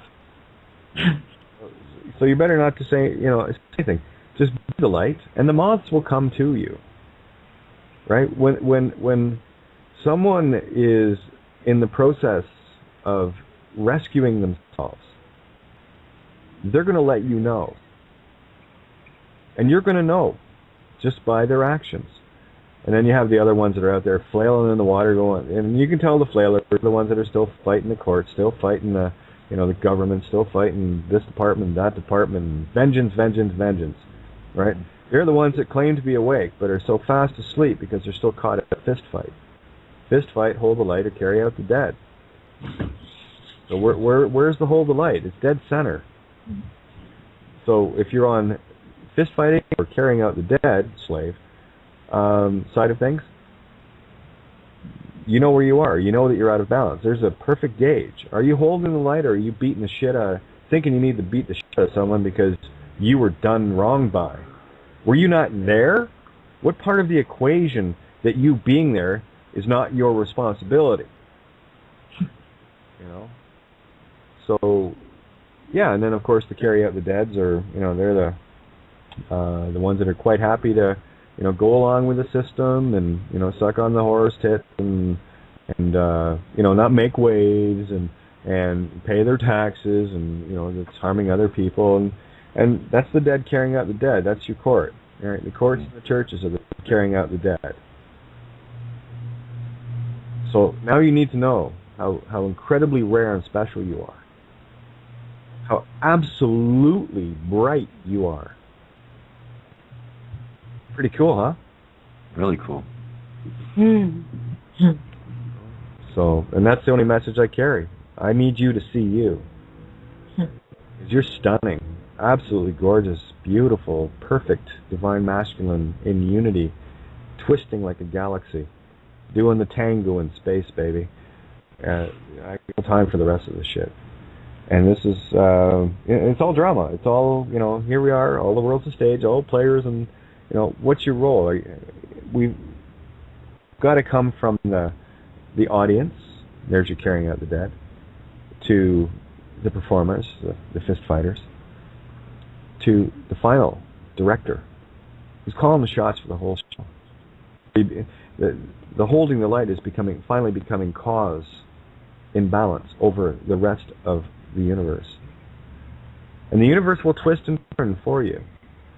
That's just the beautiful intricacy of the fractal that we are in. That when you change one part of the fractal, the entire pattern changes to suit. And everything still intertwines. Everything is still there, but isn't it wonderful to know that in the complete magnificence of our creation, as part of it all, it's perfect. And all we have to do is change our intent. You don't have to do things. I like doing it because it's fun. I'm putting my intent out there from my spiritual, and this is the difference. From my spiritual intent, I'm throwing it through a physical means, which, by the way, email is ether, the Ethernet, just for shits and giggles. I've said right in the last one, I said, I don't care if you read it or not. You don't read it, well, you're willfully ignorant. If you do read it and don't react to it, then you are willfully knowing and criminal for continuing. Your choice. You do what you want. These are my choices, my intent. I said that very clearly. I don't care what you think your sigils mean. I know what my intent is, and I've just embodied my intent in their sigils that are powerless, except that which power I put into it, not the spells. What I'm doing is mirroring their own spell. That's it. Fight fire with fire. Use the opponent's strength against them. They're going to do it themselves. Go ahead, Mike. Go ahead. I mean, maybe some of the ones I've gotten frustrated with trying to quote-unquote save, maybe they're not as dumb as I thought they were, and they're just making a free will choice to just not do it, or just not, you know what I mean? Like, maybe sometimes people along the way really are smarter than what we give them credit for, but they just choose to. Yeah. Now, I've also brought in the concept of a long time ago. I'll bring it back in again. In this game, there have to be referees. There have to be those that are keeping an eye on things from both sides. The observers. The observers, the watchers. And that only makes sense to me. It wouldn't make sense to have a movie without a couple of directors, just making sure that everything is okay, that something doesn't go too far out of whack, right? One's from the next level up here to basic, what is it, like a camp counselor sort of thing. Yeah. That kind of maybe nudge you along or, block your way. Because you need to take a different path based on your intent, right? And what you're looking for, what you need to learn. And effectively, we're in kindergarten here, guys. And holy shit, we're like 9 minutes left here. Let me get the shout out here. Wow. I'm going mute here for me. Wow, that's amazing. Great big thank you. Speaking of wow, great big thank you to Paul, Lisa, criticalmassradio.co.uk. I mean, they're the only words I can use, but what needs to be said has no words. So just feel the intent and the gratitude and the gift that was given. I am so happy to return in my way. Works both ways. Right? Yeah. No. Happiness.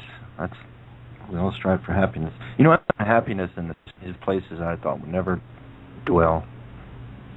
Oh, yeah. Isn't that weird? Isn't that odd? That happens. Well, it was always there. It's just, did we have the eyes to see it before? And it's the simple joys that really make the difference. They're the things that are, you'd be amazed at what a smile and a, hey, how's it going, does for a lot of people. Yeah. In a very hard world. What you've done is you've acknowledged their existence where so many aren't. I mean, how many wives and husbands and children and everything else feel so desperately alone because no one actually acknowledges them. They're just kind of there. It's not like like when you take your change at the clerk and then thank you, have a nice day, and then the next one, thank you, have a nice day, thank you, have a nice day. It's with meaning. People understand now that when people just say, oh, thank you, have a nice day, when they're just saying it because you're just next. That kind of. I find the best one for that is nice chatting, and just in case you haven't heard it today, you need to hear it at least once from someone that really means it. I love you. Have a nice. Brilliant. Big difference. Yeah. For me, I got a post on my Facebook today that said, be happy for happy's sake, like a child, because if you're happy for a reason, someone can take it away. Mm-hmm. Oh, yeah. I thought that one was perfect, actually. Yeah. So if you acknowledge someone by giving them a smile, just pure neutral acknowledgement, that's happy for happy's sake, I suppose. That's passing it on, like yawning. Well, yeah, yawning is very contagious. They're most likely to smile to someone too that day, just because they happy, for happy sake. Well, exactly. Maybe I can get Ninja to share that story about smiles. It was, I guess, about a week and a half, 2 weeks ago, Ninja? Yeah, I was just thinking about that, listening to Bindi. It reminded me. I went to the local supermarket here, which isn't far from the house. I just walked up the road.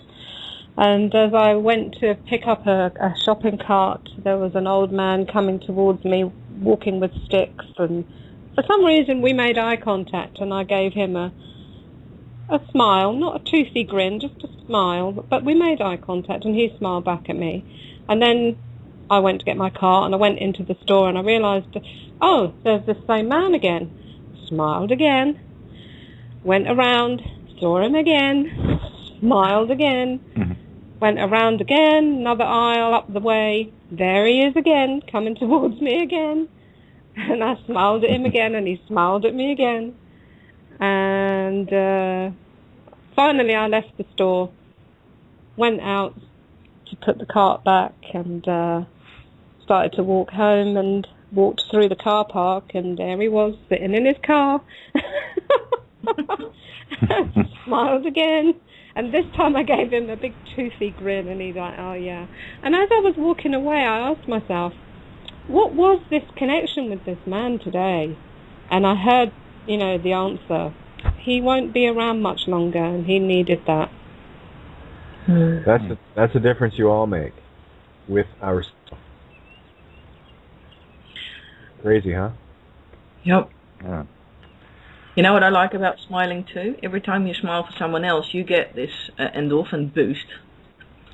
Oh, yeah, huge. Whoever you're smiling for, someone gets a boost. And I suppose that's a frequency, so that's what the other person receives if they let it in. Exactly. And they look what happens. It resonates, and it creates feedback. Yeah, it's very infectious when. No. So maybe the person. If you have to smile at someone a lot of times, maybe you're the one that needed all the boosts. Mirror, mirror. Yep. It's one of the things I like to do is smile and listen to really loud cars go by. Anyway. Yep. I'm waiting for the trumpets. The swans haven't showed up yet. It was funny, I was thinking about that this morning, and not 10 seconds later, the train. I was like, okay, yeah, I got it. I get the message. But, we're about to roll off into the recording part here. So just a heads up for everybody, if you want to be in listening to the remainder of the show in the recording part, you'll have to call in at area code 661-467-2401.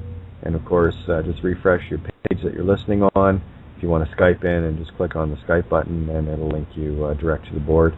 And of course, if you want to say something, just stick your hand up by pressing 1 on your dial pad, or opening up the dial pad on Skype and pushing 1 there as well. Easy peasy. Not rocket science. Easy peasy. Yeah, Kate. Been using that for years. I think that was one of the things that, it was a great story from Ninja. That's exactly why. And I got your vibe on it. That's why I asked you to say it. You didn't play a song today. I'm so depressed. Well, what do you want to hear? I don't know anything. I got you, Keisha. I'll bring you in now. We're going to go to the song here. You don't have to, but, Oh, people ask. I'm the servant of servants, and I will do. Oh, yes, please. Just trying to think of one that... Lullaby. Yep. By a lullaby. I haven't played that in ages. Because then I can throw my wet clothes in the dryer while you're doing that. Okay. Big day tomorrow. I have to have dry clothes. That's right. Big date. All right. Then by a lullaby it is. So we'll be back in 3 minutes and 41 seconds. You're listening to Critical Mass Radio. Now it's our turn.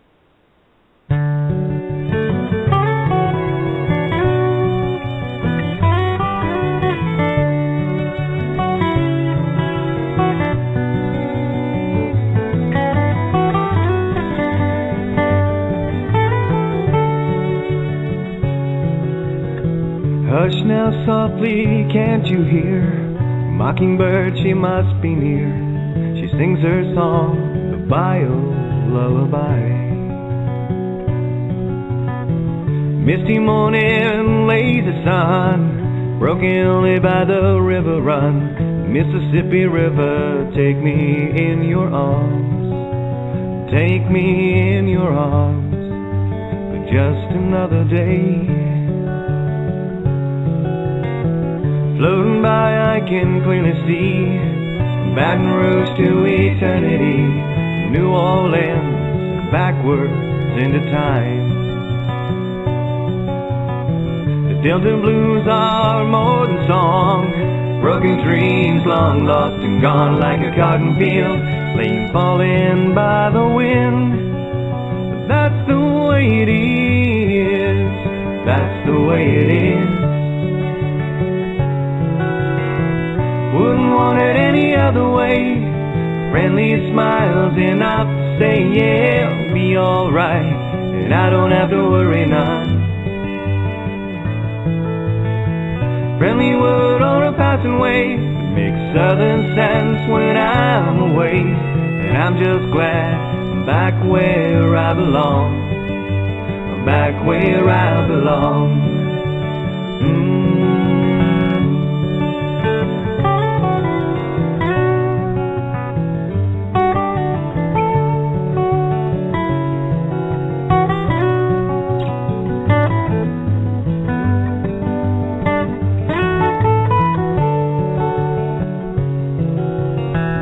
All my worries, all my fears, up and leave me, they just disappear. Like so much nothing, so much for taking time. 'Cause on the water or on the shore, this is home and so much more. Old man river, take me in your arms. Take me in your arms. I'm home sweet home again. Wouldn't want it any other way. Friendly smiles enough to say, yeah, it'll be alright, and I don't have to worry none. Friendly word or a passing wave that makes southern sense when I'm away, and I'm just glad I'm back where I belong. I'm back where I belong. Hush now softly, can't you hear? The mockingbird, she must be near. She sings her song, the bio lullaby.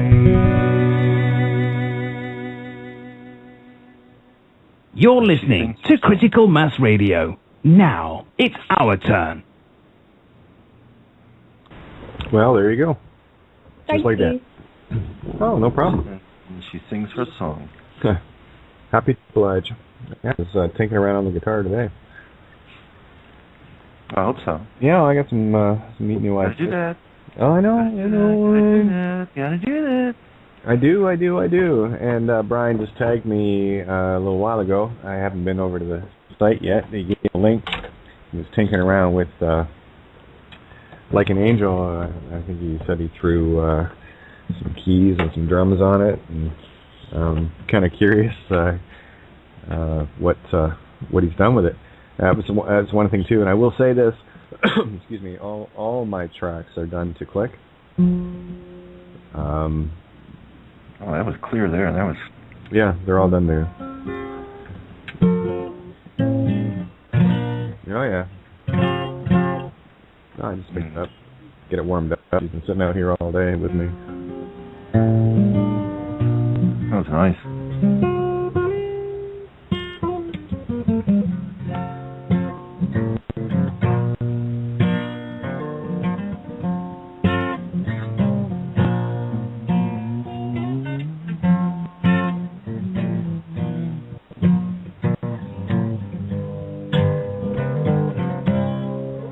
That's a new one I'm working on.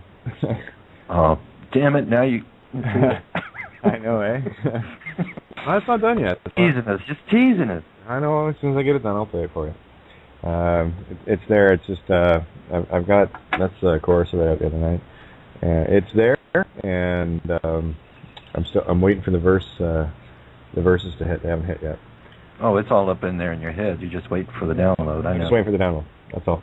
And I don't write songs, so the chorus took maybe about a minute and a half, musically and lyrically.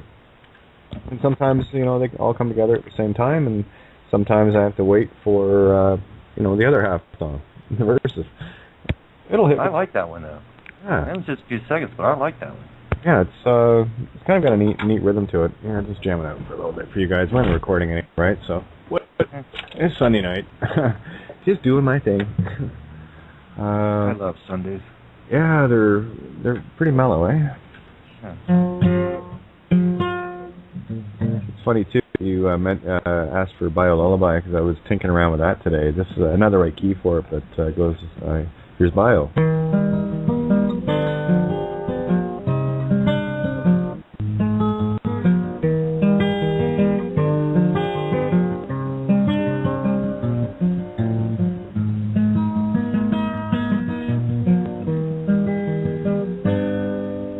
Cool, eh? Lovely. Yeah, I listen to that and I hear other things because I'm adding things to my head. That's just the artistic nature I have in me. That's the joy of music, It's funny. I'll listen to music and I'll start doing my own arrangements too. Somebody has a tune and say, I put that there and I do that and I layer it with this, and that's why musicians are so tainted when we listen to other music, because we're always that's tearing it apart. That's a great bass signature. Oh, I love that double hit on the kick with a flam on the snare, all the rest of the stuff that goes along with it. And then there are days where I just hear the song. Yeah, those are the root. Yeah, those are the rare ones, though, right? But yeah, this is the musical idea.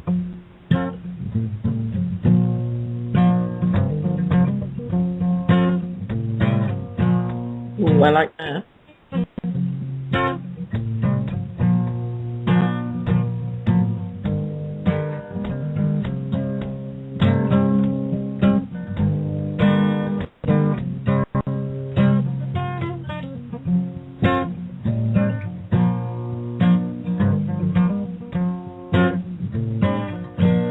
And it's so much fun to play. It's just got that really little groove, and that's perfect all by itself, just like that. But again, I'm adding in my head. I hear the strings and layering it with a little violin.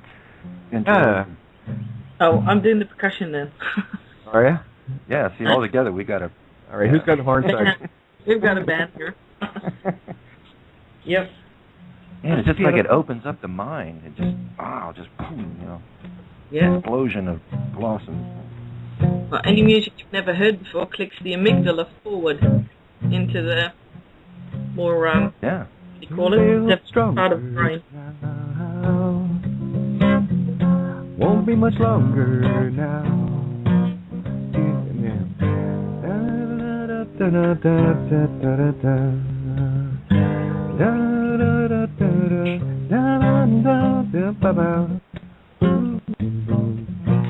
You know what I mean? Yeah. It's all there. That's a heart song, Kate. Yeah. What's that? That's a heart song. Oh, yeah, they all will be. Oh, and then now I got to keep an eye on the board here. Someone, area code 207, just want to jump in there. So I'm going to unmute that and get back to what I was doing. We'll all. Area code 207, you're on. What's on your mind? How are you tonight, Kate? It's Good, Ginger. how are you? Ginger, how are you? Good. I was listening to that beautiful music, and I was saying, boy, that reminds me of a song, but I'm not going to tell you now because you're in a creative phase, and I will just influence you. Oh, no, you won't. I never... I was singing with it. What was it? My Come on. sweet love, oh, my love. That's that one's done in G and uses a GAD, which is it's in the same vein. I'm using the second chord. This is it's kind of, I like doing the reversals. What are the odds? Is a F sharp. What would it be? I'd have to look the chord up. It'd be like an F sharp 6. Because it's not a standard chord. I like throwing non-standard chords in everything I do just to mess people's heads up. But I'm looking for a sound, and that's the thing. I picked my guitar up yesterday morning, and I literally was just like.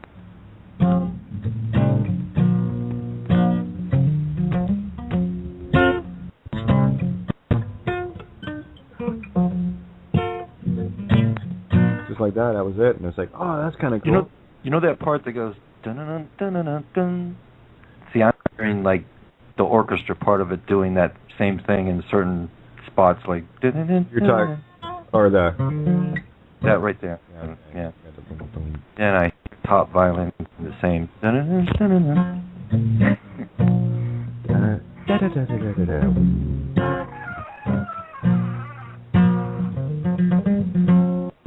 Yeah, it's kind of middle of the road sort of vibe too. It's not. I call these kind of songs in my genre. I call them coaster.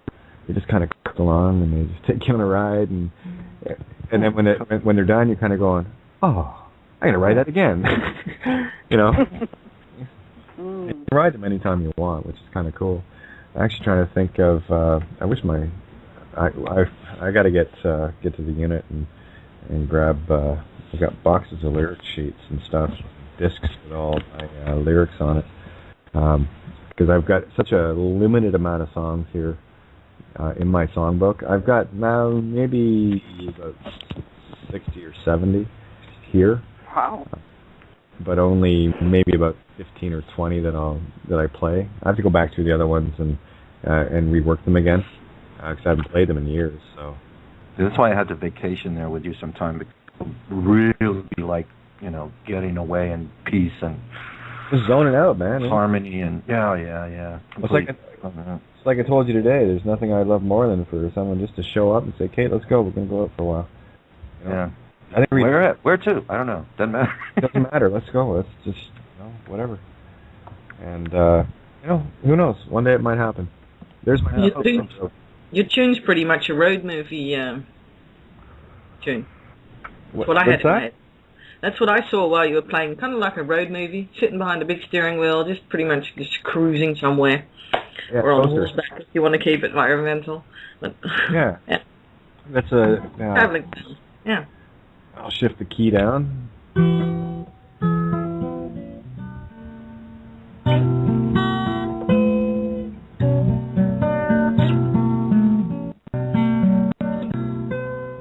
Sun in the water.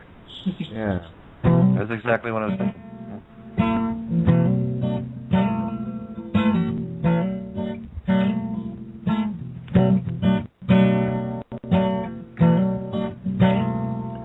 Yeah, rain on.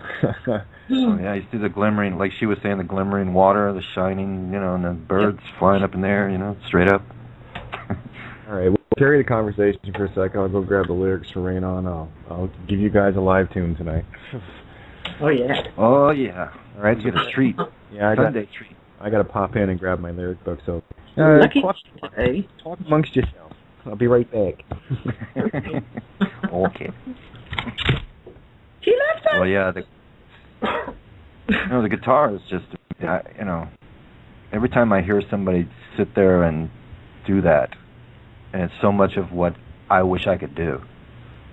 Yes. Same thing with the piano. Piano is like, I love piano. It's something I wanted to just play, but I didn't have the patience to learn. No. When I can't read music, so I just do it by intuition. You kind of like self-teach yourself, like self-taught? Yeah. Yep. I'm like that with a lot of things, but... Oh, definitely, most things. I'm too stubborn to listen to a teacher who knows it all. Now hold your fingers this way and put the finger over there. My finger won't go that way. Let me feel into it. Yeah. What? No, I know it's mathematics and harmony and harmonics and stuff, but you feel into it. Why not? Imagine a world without musical notes and music. It'd be insane. Yeah. Or not. Yeah. Depends. always been a part of my life. So I just. Oh, definitely. I've got so many moments of my life that I've pinned in my brain with music. I think in lyrics every time I'm seeing allegory for lyrics. Huh. Yeah, me too. It's weird. Yeah, hi, honey. Yeah. Back. Mm-hmm. Hi. All right. I actually found another one.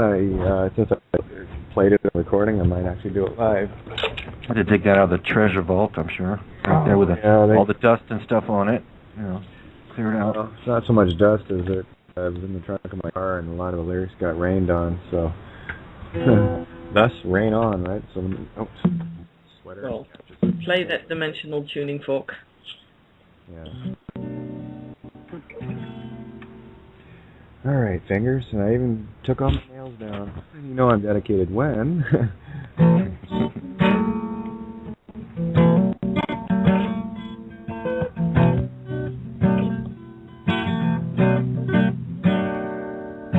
Moonlight is to darkness, I will be to you, unfailing, never-ending love to give.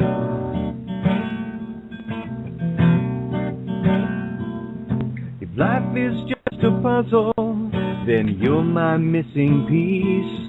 You're everything that I know passion is. I'm a ship set out to sea. You're my compass, guide me through. You're the shore beyond the sunset, all my dreams. Don't wake me if I'm dreaming. Through the thunder, let me sleep. 'Cause you're the only storm I'll ever need. Rain on, rain on. Rain on, rain your love on me. Rain on, rain on. 'Cause you're the only rain I'll ever need.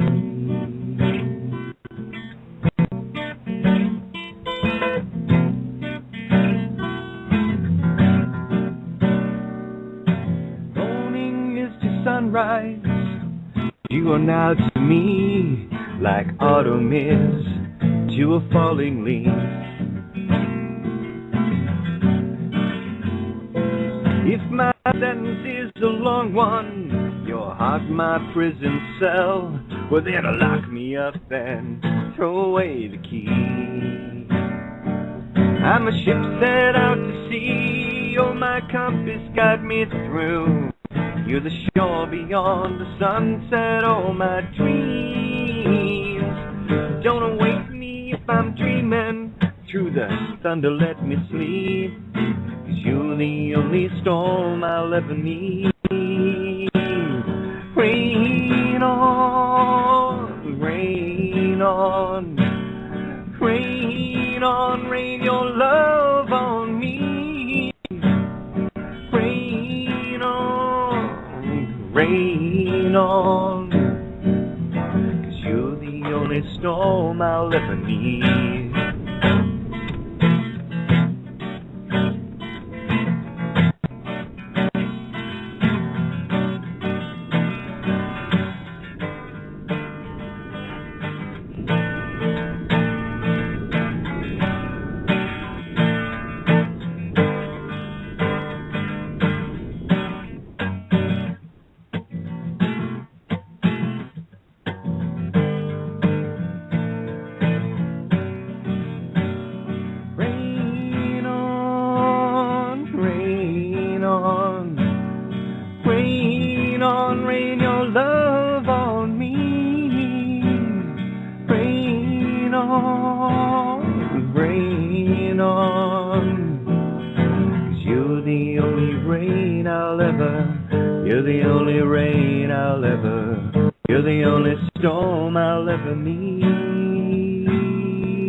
Just moved up top 3 list of mine.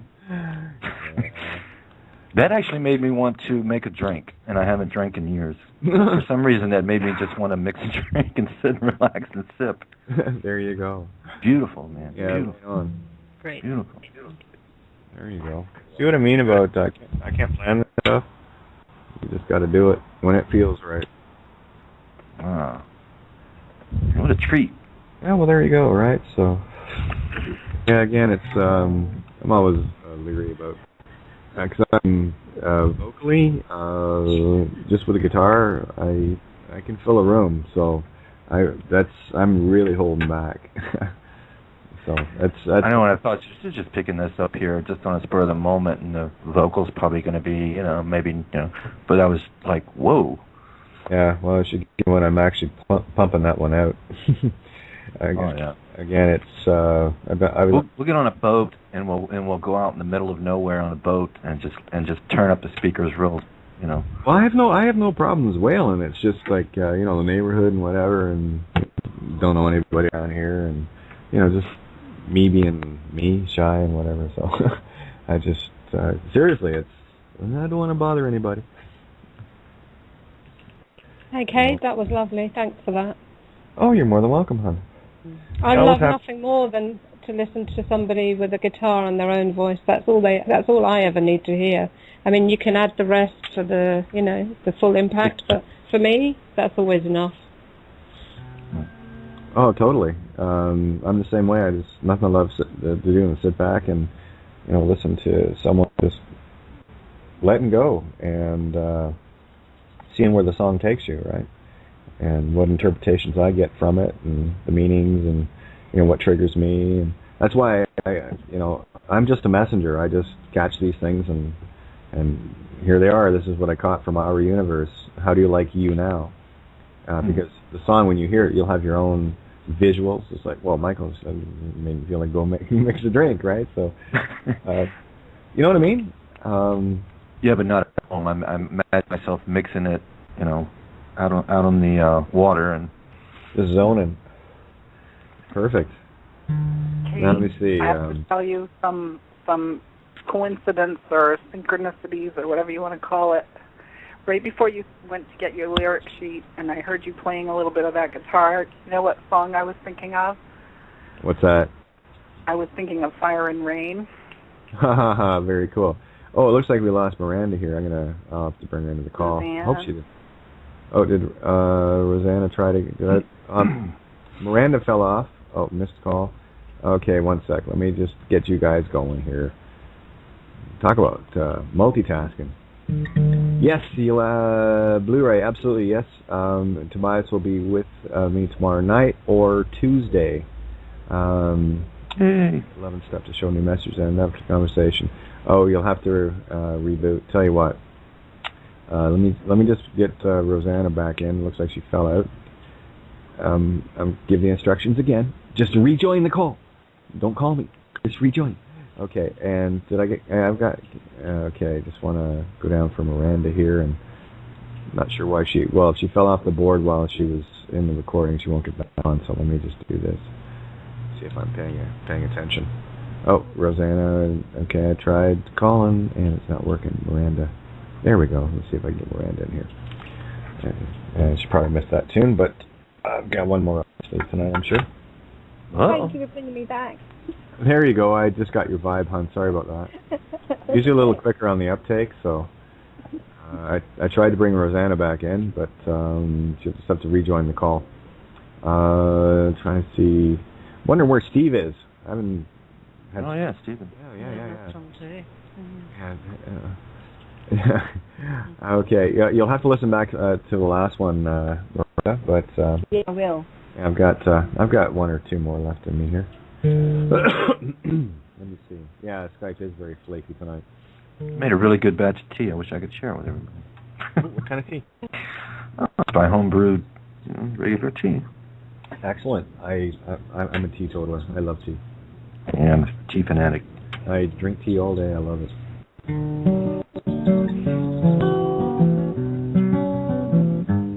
Since I was in the key, I might as well play this one, right? Yay.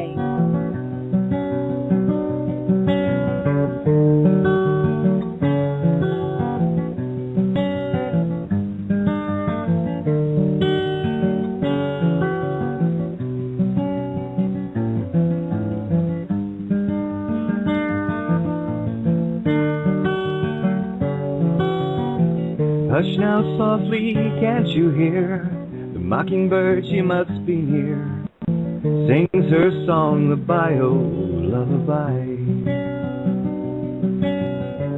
Misty morning, lazy sun, broken only by the river run. Mississippi River, take me in your arms. Take me in your arms. Just another day.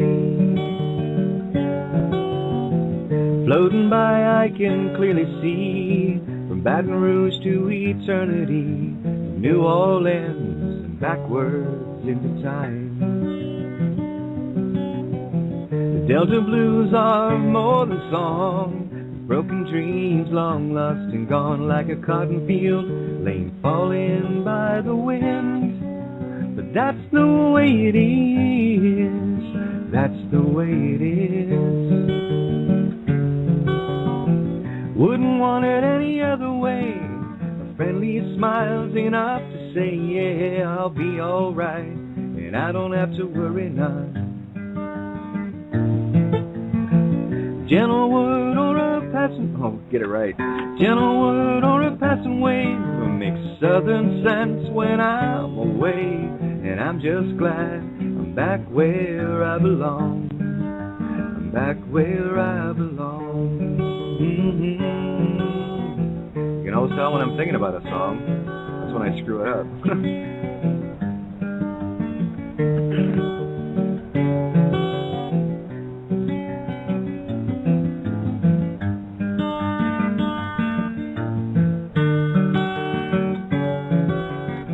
All my worries, all my fears, up and leave me, they just disappear. Like so much nothing, so much for taking time. 'Cause on the water or on the shore, this is home and so much more. Old Man River, take me in your arms. Take me in your arms. I'm home sweet home again. Still I say, wouldn't want it any other way. A friendly smile's enough to say, yeah, I'll be alright, and I don't have to worry none. A gentle word or a passing wave that makes a southern sense when I'm away. And I'm just glad I'm back where I belong. I'm back where I belong. Hush now softly, can't you hear? The mockingbird, she must be near. She sings her song, the bio lullaby.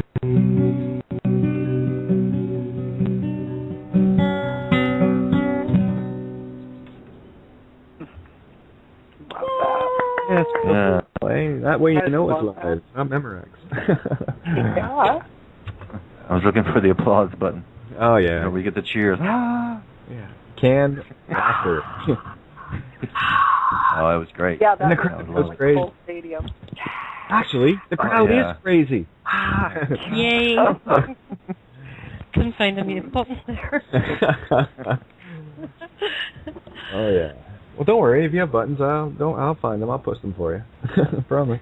Kind of what I do. Sort of. You're pushing the love button with that music, Kate. Oh, well, I got thousands more of those. Yeah. Yeah.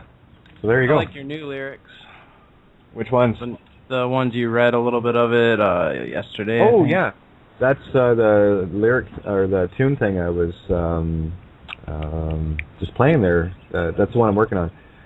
It's still, and I was playing around with it this morning, and I said, okay, I guess now's not the moment. So, again, I'll just wait and pick up the guitar, and she'll give it to me. Always does.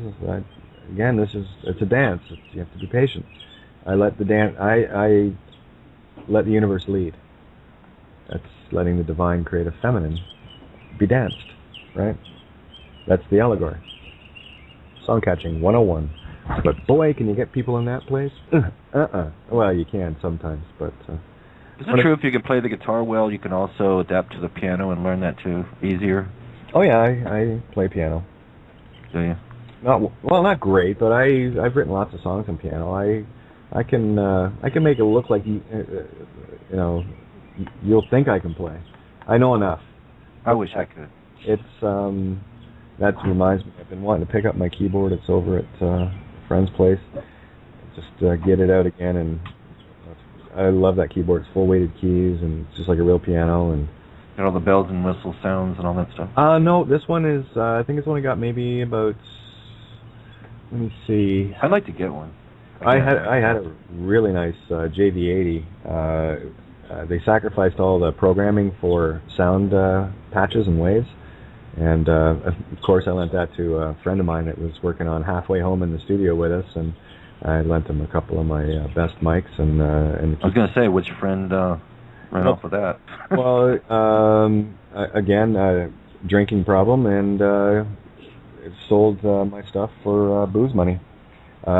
Roughly, this is the kind of shit. It was I paid $1,800 for the keyboard, brand new, and all the cables too, and the stands. I lent them, and the mics. The two mics I lent them were probably about $800-900 worth of microphones, because I kind of expected to get them back, and but I sold the two mics for $50 each. I wonder how long that buzz lasted. I don't know. But again, I let it go, and just whatever it was meant to be, it was meant to be. But that was a great board. That was the first keyboard I ever went and bought, and I learned to play on. So, but there's that mirror thing. That's not what I would do. So you'll get it all back. Enjoy your mirror. Whether I do or not, it's irrelevant. You will. I got the lesson, right? So, and this, for me, this has been my journey of finally taking that 8-9-year-old kid and stopping from trying to rescue everybody. That's been there for a while, but I've had even recently very close examples of the same thing, and it's the universe saying stop, and that's okay, fine. Guess it's my turn, isn't it? We'll get back what's meant for you to have. Kate, because of you, I'm leaving my job this week.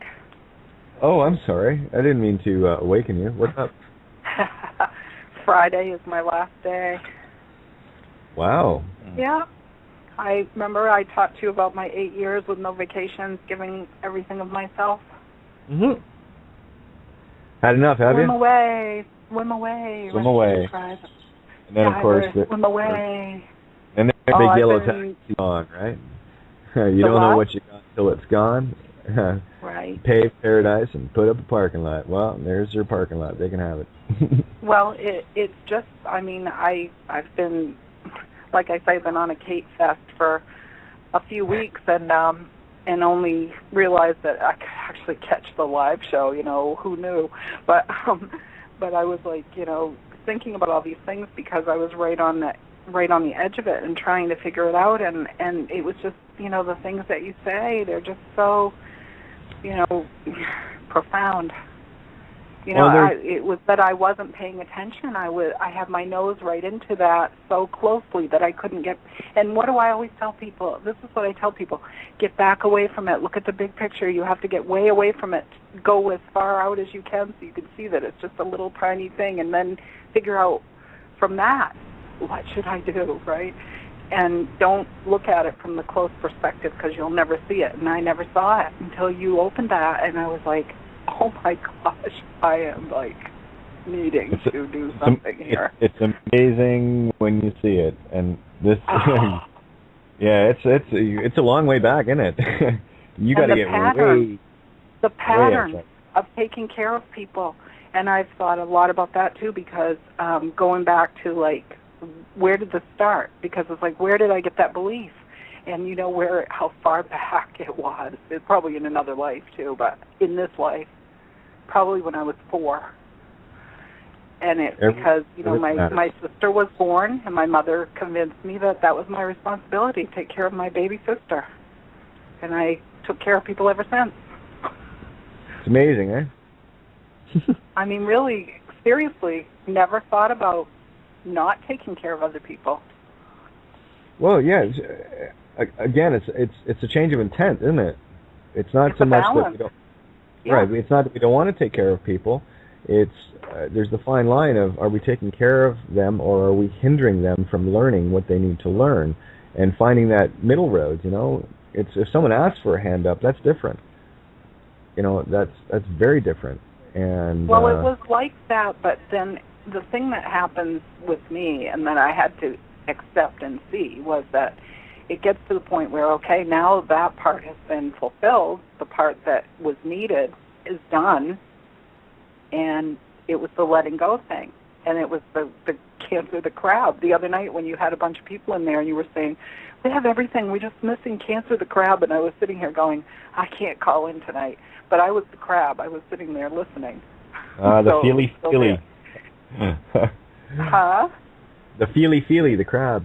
I feel. Well, it's the never let go. It's the hang on no here's matter your mirror. what. Here's your mirror, right? Cancer motto is, I feel. So put it in the mirror. What do you need to learn? I feel not. Right. It's like Gemini, me, it was I think. And I had to learn to I think not. There's my hanging out in the right hemisphere, and guitar and piano or whatever, mando, whatever I picked up and got into, was a meditation of not thinking zone. So I was doing it subconsciously, and all things for a reason. There are no coincidences. There are no, it's funny that I did. No, it's not. It was exactly the way it was meant to be. Everything that has ever happened to each and every one of us is exactly the way it's supposed to be. And we change the game when we take full responsibility for it. That's the only time it changes. And what we're having now is a lot of people taking responsibility for themselves and saying, I'm not going to do that. The purge thing, too. Yeah, the purge thing, too, that you were talking about, purging. I had just been saying that. It's like everyone is purging right now. They're all just going, hey, I don't need that, and throwing it. And it's very, it's liberating, and it's also terrifying. It is both sides, because I have both of those things. I like to keep everything. I like to include everything. I like to bring everyone in, just like, bring all of you in. I just love you all. I really do too. But I never realized that everyone isn't like us. They're not like us. The purge. They are sort of, but sorry. No, it's okay. The purge I'm referring to is of the ethereal nature. And as above, so below. These are the fractals, where we purge things from our individual lives. But what universe purging for me is that we are at that point now where we're beginning to purge those parts of our consciousness that we no longer want, desire, or need. The crutches. We're getting rid of the crutches, and we're finally, as babies, finally taking our first steps towards new creation. And the purge that I reference here is that, those dark aspects. And I don't like using light or dark because they're both one and the same. But just for the allegory of the dark aspects is what I'm referencing. And what I see occurring now are these parts of our consciousness here, the ones that have been either trapped for so long or just newly here in human form, whatever the case may be, is irrelevant. It encompasses all of those things, is getting purged. What we're seeing right now is the separation of the wheat and the chaff. And there will be those that will carry on in this supposed truth movement, still promoting chemtrails and fear porn and the Alex Joneses and that sort of thing. I think I'm not picking on Alex. It's just what he does is a perfect example of what we need to look at to look away from. Alex does such a beautiful job contrasting. And if you look at the duality of that individual or that perspective, what you have is someone that very early on woke a lot of people up to the stuff that was going on within the government, which is a good thing. And now for me, it's actually just plateaued, and it's reinforcing that same, what used to be the cure is now the curse. It's keeping everybody re-empowering these dark energies. And the purge that's occurring is those radio waves are getting nullified. They're getting neutralized. You see, in every sine wave, excuse me, there's a cosine. Just like on a mortgage, sine, cosine, get it? Yeah, good, thought you might. Now, yeah, as above, so below, this is real. When you have two opposing canceling waves, they neutralize, and they become still, they become 0 point. And that's what I see happening with a lot of people. When we get into these certain headspaces of, our own purging, what we're doing is we're sending out that counter wave that nullifies that which we have been, fighting and giving energy into. That's why I like to use the Chinese finger trap as an example. It is a very easy thing to get out of if you just relax. If you keep fighting and pulling, it's going to keep holding you. They're designed to do that. It's a really cool toy, actually, and fascinating to watch people that you can find the ones that don't know how to relax. They're the ones that you kind of just have to grab the thing and okay, now pull your fingers out. I got it. Right, keep it together so it doesn't expand and grab. Right, and they go, how do you get out of that? It says, you gotta relax. But there's a fist fight, Chinese finger trap, and to carry out the dead, you just hand them pillows, leave them alone, don't disturb them, let the sleeping dogs lie, and those that are ready and willing to take on the light of their own will be the beacons, the lighthouses for others that are looking for that. The ships, the minds that are looking for direction in a lighted way from your light, not the exterior nonsense that we're blinded by, but by your internal lights. When we were talking earlier in the show with regards to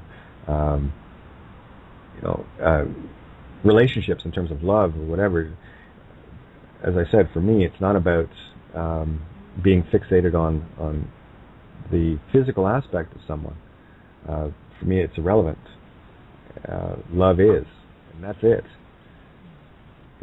Who knows? The universe might have something for me, it might not. It doesn't matter. Either way, I am just going to carry on and do my thing, and it's all good. I think people are afraid of failing. Oh, terrified. That's a lot of what I see. Just a failure, the whole aspect of just, I'm going to fail. But there is no failure. There is no failure. Everything in creation is perfect. This whole if thing is illusion. This whole maybe and try. These are all illusions. Fail is an illusion. Again, I go back to the cannibal, right? The cannibal eats humans. Is that a fail to you? Well, it is to me, but it ain't to them. Again, it goes back to how are you, that beautiful, independent little spark of the all-spark, how are you looking at it, and can you shift your position?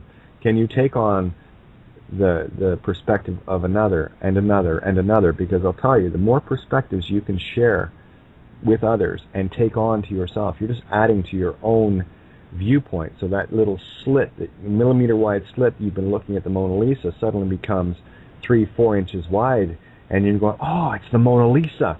That's what's happening right now with us, is we're starting to see the Mona Lisa because the perspectives are widening.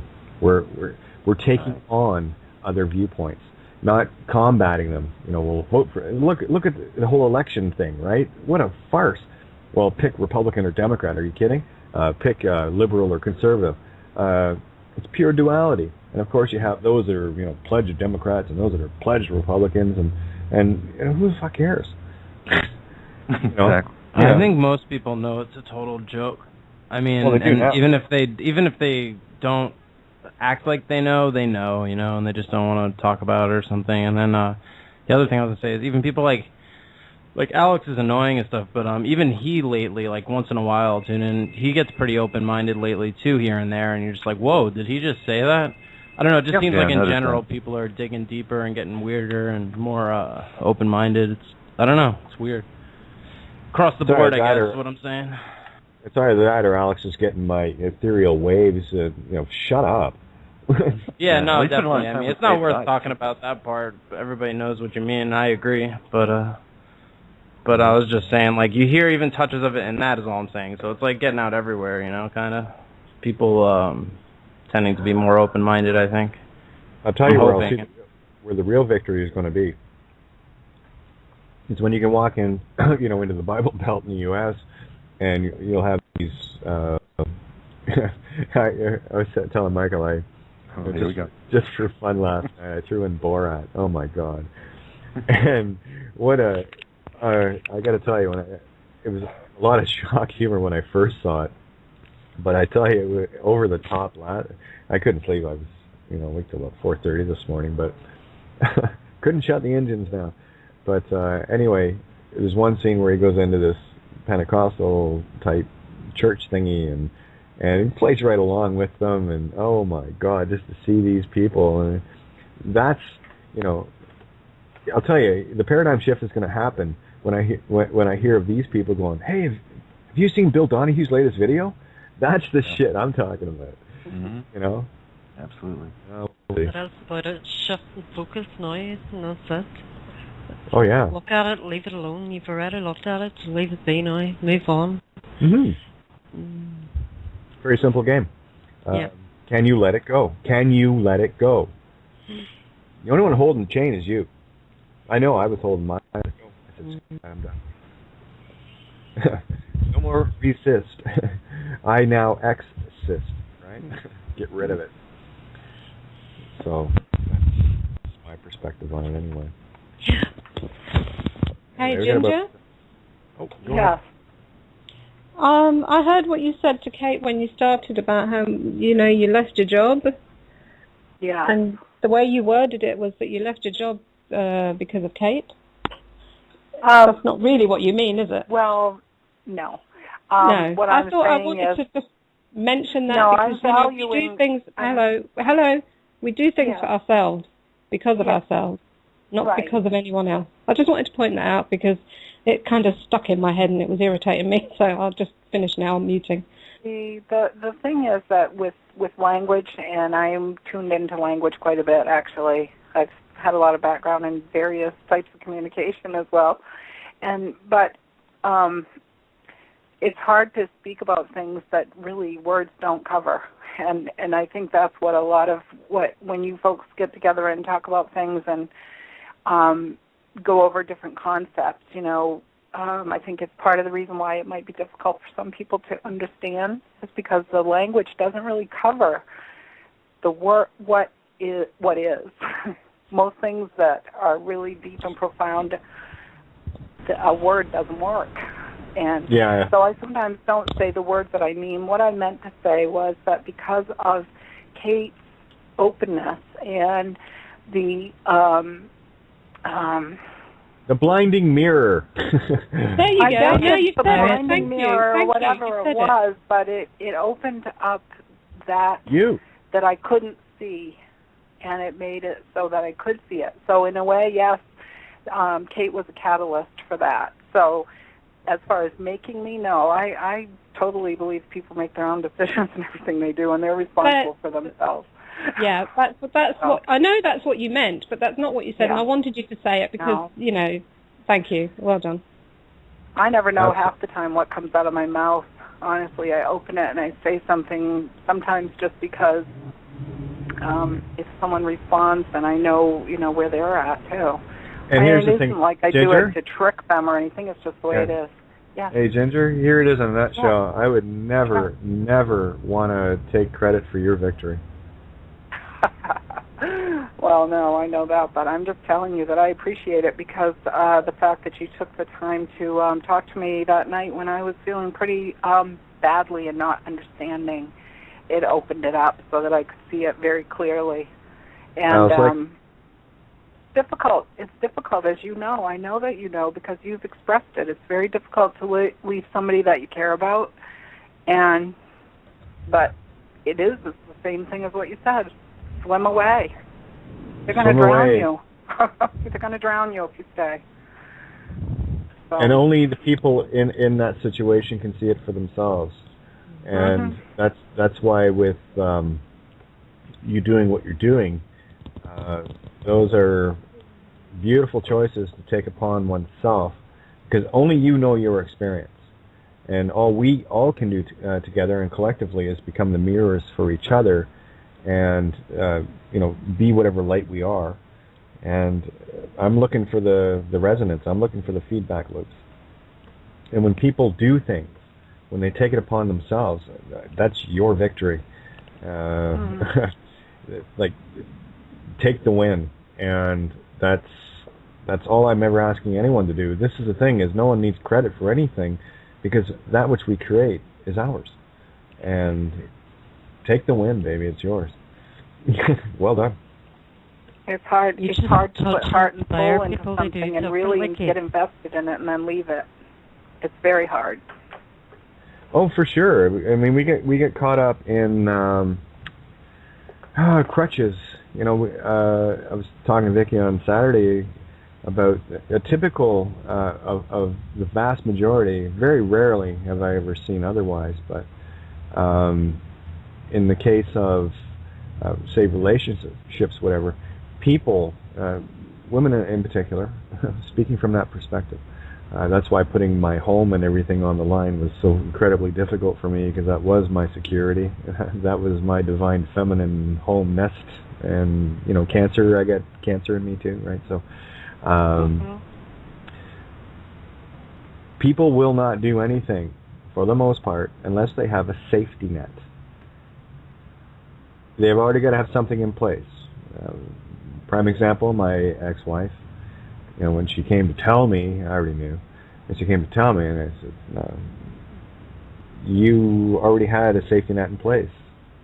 No, she was cancer as well, by the way.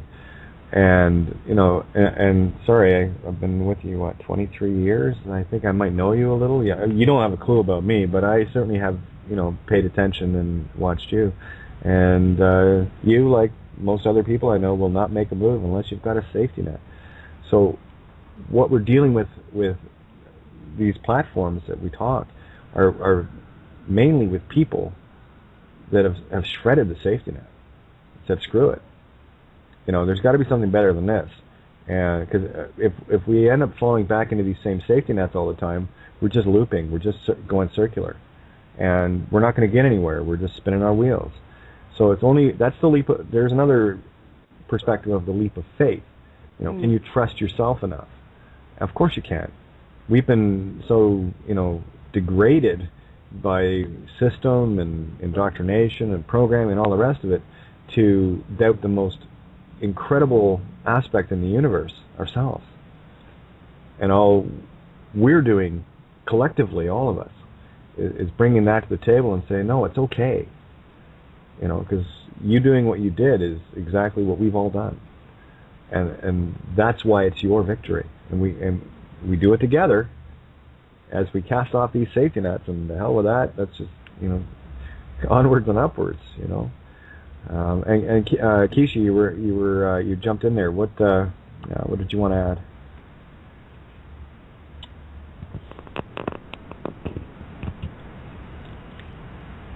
Kishi, are you there? Kishi. No, come on, kids. Are you there? Okay, I'm not hearing you, hon. Okay, I was just going to say the leap of faith. I mean, do you remember that lovely? I can't remember which one it was. The Indiana film where he gets the cabin. It was the last. And there's and that huge drop, and I just love that. And when he throws the sand and steps are actually there, and that is this leap of faith, because you do find the ground. You don't just fall down the precipice and never return. Well, I've taken that leap several times in my life, and it's been the most liberating and extraordinary and brilliant thing ever. Well, there's the perfect allegory. When Indiana Jones stepped out into the wide chasm, at the edge he could only see so much, but only when he took that step did his perspective change enough to see the entire way across. But he had to take that first step. And that's, for me, the leap of faith. It happens in many different ways. You're absolutely right.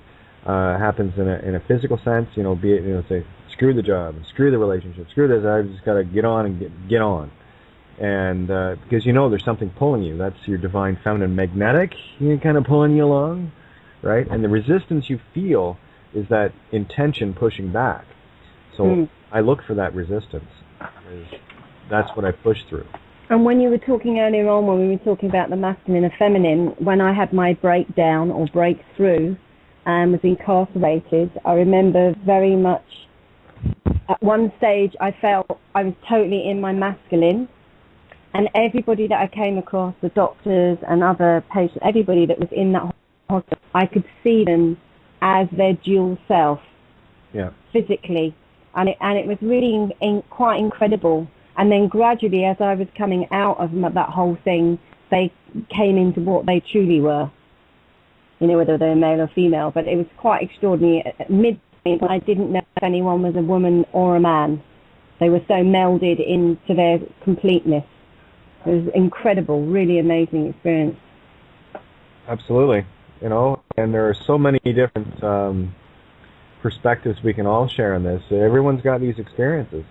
And when we bring them to the table, and we all get to see it, we get to see it from our own perspective, and that's just the same way as I talk about a song. I play the song, and when I wrote, I had my own ideas for it, but when you hear it, you have yours. So whose song is it? It's ours. So, you know, we do this together and individually at the same time. So with Ginger stepping away, she's doing that herself, and she's doing it collectively with us, because we've already been there and already done that and moving on. So it's a team effort, you know. Can you hear me now, Kate? I can hear you now, hon. That's great. I couldn't, the mute button just wasn't working for me there. Sorry about that. That's what I was saying there. You're touching and inspiring Ginger, basically, to do exactly that, to move on, you know, drop whatever isn't working anymore and move away from all of those things that are keeping us down, you know, and that's it. Well, yeah, from my perspective, what I'm sharing are things that I have done or seen or experienced, and I'm just sharing them. And, you know, people will resonate with it or not. It's their call, or, you know, I'm not saying I'm right or wrong. I'm just sharing a perspective. No pedestals allowed, right? Literally. Yeah. You know? That's what I do on my show too. I have a show that I do, and I do the same thing. I talk about my life, and I talk about things in a very honest, open way, and just, you know, this is how I felt. This is what I did. I don't tell anybody what they should do. Absolutely not. I would never do that. But I have taken the leap of faith before. I've left things before that were really important to me, and you know, it's like you have a line, and it's like, I'm not crossing that. It's just the way it is. I'm not crossing it.